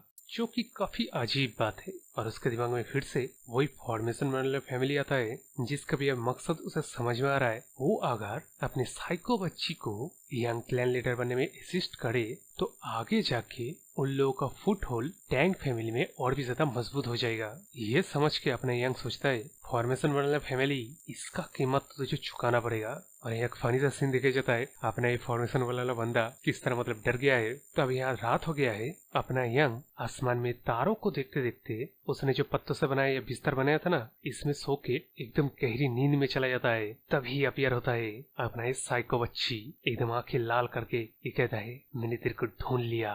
लेकिन क्या अपना साइको बच्ची अपने यंग को चेहरे को देख के कहता है, अभी ये बंदा कौन है? मैंने फॉर्मेशन वाले फैमिली के साथ जिस कंडीशन को फिक्स किया था वो ये था, उसकी मुलाकात आखिरी पार्टिसिपेट से होगा जब वो किसी से नहीं लड़के एकदम फ्रेश होगा, लेकिन वो जो ओपोनेंट होगा वो बाकियों से लड़के थक के एक वनरेबल स्टेट पे जब पहुंचेगा तब अपने साइको बच्ची जाके उसको फिनिश करके वो यंग कैलेंडर बन जाएगी। लेकिन ये हैंडसम बंदा कौन है? ये सोचते अपने साइको बच्ची अपने यंग के करीब बैठ के उसको मारने की तैयारी करते हुए सोचता है, ये सच में निराशाजनक वाली बात है, इतना हैंडसम बंदा मेरे हाथों से मरने वाला है। हो ब्रदर, अपने साइको बच्ची के मन में लड्डू फूट रहा है, और किसको देख के? अपने यंग को देख के। तो अब यहाँ अपना साइको बच्ची एक पॉइजन फैला देता है जिसकी वजह से अपना यंग उठ नहीं पाएगा। इसके बाद चाकू निकल के जब उसको मारने ही वाला था तभी अपना यंग कहता है, मैं सोच रहा था कि तेरा तैयारी हो गया अब। ये बोल के अपना यंग अपने साइको बच्ची का गला पकड़ के उठते हुए कहता है, अच्छा तो तू है जो फॉर्मेशन वाली फैमिली के साथ कोऑपरेशन में है ना? तेरा प्लान यही है ना? जब सब लोग लड़ाई कर रहे होंगे तो सेफ जगह पे छुपा रहेगा और जब लास्ट कोई बंदा बचेगा उसको तू एलिमिनेट करके यंग क्लैन लीडर बन जाएगा, है ना? यही तेरा डील है ना? ये सुनकर अपना साइको बच्चा सोचता है, क्या इसका मतलब इस बंदे को पता था मैं आ रहा हूँ? लेकिन इस तरह अपना यंग अपने साइको बच्चे को कहता है, अगर वो जिंदा रहना चाहता है तब उसे सब कुछ सच सच बताना पड़ेगा। लेकिन इस तरफ क्या, अपना साइको बच्ची कुछ नहीं बताता, जिसकी वजह से अपना यंग उसका गला और जोर से दबा देता है। लेकिन तभी वो दोनों एक दूसरे को करीब से देख के अपना यंग पहचान लेता है, ये बंदी वो साइको बच्ची है। और अपने ये साइको बच्ची पहचान लेता है जब अपना यंग कहता है कि तेरी पर्सनैलिटी अभी वैसा ही है, इस वजह से तेरा एक आंख नहीं पूरा चेहरा ही मेरे को बिगाड़ना पड़ेगा। तब वो समझ जाती है ये बंदा अपना यंग है। अब चीजों को ऐसा होते हुए देख के अपने इस फॉर्मेशन वाले के बंदे की दिमाग ही खराब हो जाता है, क्योंकि ये ऑब्वियसली फॉर्मेशन वाला फैमिली से बिलोंग करता है और ये बंदा कंपटीशन के शुरुआत से ही सब चीजों को ऑब्जर्व कर रहा था और ऑब्वियसली अपने साइको बच्चे के डील की वजह से अपने साइको बच्चे को छुपा भी रहा था। तो अपना ये फॉर्मेशन वाला बंदा फनी तरीके से इस कंपटीशन में क्या कुछ हुआ एकदम मतलब समराइज करता है। उन लोगों की डील की वजह से अपना साइको बच्ची छुपा रहा, लेकिन नंबर 2 जो है एक अनस्टॉपेबल वाइल्ड बीस्ट की तरह सब लोगों को मारते हुए आगे बढ़ रहा था, लेकिन उसके सामने एक दीवार आ गया जो कि था अपना यंग, जिसने एक ही फटके में नंबर 2 को फटका दिया। इस घटना के बावजूद भी उन लोगों का प्लान कुछ बदला नहीं है। तो प्लान के मुताबिक अपना साइको बच्ची यंग को जब मार देगा तब उनका प्लान पूरा हो जाएगा। लेकिन क्या अपने यंग ने ही आखिरी मोमेंट में साइको बच्ची को ही पकड़ लिया? ये सब कुछ समराइज करते हुए अपने फॉर्मेशन वाले बंदा आगे पीछे चलते हुए सोचते हैं अब मैं क्या करूं। लेकिन तभी अपना फॉर्मेशन वाला बंदा जिस चीज की मदद से एरिना में क्या कुछ चल रहा है ऑब्जर्व कर रहा था, वहां से लाइट आता है और उसके बाद ही हमें दिखाई जाता है उस स्पाई का फादर अपने सारे बंदों के साथ जिस पहाड़ पे फॉर्मेशन की मदद से गो पॉइजन कंपटीशन का एरिना बनाया गया है, उस पहाड़ के सामने आके ये लोग जो बात करते हैं उनसे हमें पता चलता है उन सारे बंदे का टोटल नंबर 300 होता है, जिनमें इनका डिसाइपल भी है, कुछ अलग अलग फैक्शन से रेबल बंदे भी है, जो कि एक फॉलन फैमिली के लिए ओवरकिल है। जिस चीज को यह बंदा अपने स्पाई के फादर से पूछता है, यह सुनकर अपना स्पाई का फादर बोलता है इतने सारे बंदे जरूरी है क्योंकि यह माउंटेन का एरिया सॉन्ग सेक्ट के एरिया के अंदर आता है। हम लोगों को एक फॉलन फैमिली टैंक फैमिली के बारे में चिंता करने की जरूरत नहीं है, इस वजह से मैं इतने सारे बंदे को नहीं लाया हूँ, बल्कि इतने बंदों को लाने की वजह वो सॉन सेक्ट है। वो लोग हमारे इतने सारे नंबर को देख के हम लोग की नेक्स्ट मूव का इंतजार करेंगे। ऐसा भी हो सकता है हम लोगों का मकसद जान के वो लोग पीछे हट जाए, तो ऑब्वियसली इन लोगों का मकसद अपने टैंक फैमिली को डिस्ट्रॉय करना है। लेकिन यहाँ अगर वो लोग पीछे ना भी हटे तब भी हम लोग इतने सारे नंबर्स के साथ डरा धमका के पीछे हटने में कामयाब रहेंगे। इस चीज को अपने ये बंदा एग्री करता है, लेकिन क्या तभी हमें दिखाई जाता है अपना वो फॉर्मेशन बनाने वाला बंदा इन लोगों के ऊपर नजर रख रहा है। तो अब यहाँ उस स्पाई के फादर का प्लान और बातचीत हम लोग को समझ में आ जाता है। तो अब ये लोग यहाँ अपना मूव चलने की कोशिश कर रहा है। इस चीज को देख के अपना फाउंडेशन वाला बंदा जो कि ऑब्जर्व कर रहा था इन सारे बातों को सुनकर अपने मन में सोचता है और इस बंदे को पहचान भी लेता है। और यहाँ हमें पता चलता है इस बंदे का नाम है स्वॉर्ड्समैन टेल मोलक। यार इन लोगों का नाम है कि क्या है वो बता छोड़ो। यहाँ अपना ये फाउंडेशन वाला बंदा आगे सोचता है इस बंदे को इस सीक्रेट जगह के बारे में कैसे पता? नहीं जरा रुको, इसने किसके बारे में मेंशन किया अभी? अरे मुझे इन बातों को एल्डर को जल्दी से जल्दी रिपोर्ट करना पड़ेगा। लेकिन ये बंदा यहीं रुक जाता है क्योंकि इसके दिमाग में एक प्लान आया और वो प्लान ये है अगर ये स्वॉर्ड्समैन बंदा अपने यंग को मार दे तो उन लोगों का प्लान बिगड़ेगा नहीं। यार ये बंदा कितना बेवकूफ है। पहली बात तो ये है, इस बंदे ने अपने यंग के टैलेंट को इतना ज्यादा मिसजज किया कि उसने कोई कॉन्क्रीट एक्शन नहीं लिया अपने यंग के खिलाफ। दूसरी बात, वो अपने यंग को अपने फैमिली के अंदर लाना चाहता था किसी और को यंग क्लैन लीडर बना के। तीसरी बात, उन लोगों के एरिया में आके ये लोग टैंग फैमिली के बंदे को मारने के बारे में बात कर रहा है, टैंग फैमिली के स्पाई इम्प्लांट के बारे में बात कर रहा है। बेसिकली टैंग फैमिली के फ्यूचर को मिटा देने के बारे में बात किया जा रहा है यहाँ। लेकिन इसका प्लान क्या है? अपने यंग को इन लोगों के हाथों से मरवाना, उसके बाद बात का देखा जाएगा। वाह भाई वाह। इसी के साथ ये एपिसोड भी खत्म हो जाता है। सब्सक्राइब कर लीजिए नेक्स्ट एपिसोड का नोटिफिकेशन पाने के लिए, और लाइक शेयर कमेंट तो जरूर से करना। बोले तो बाय।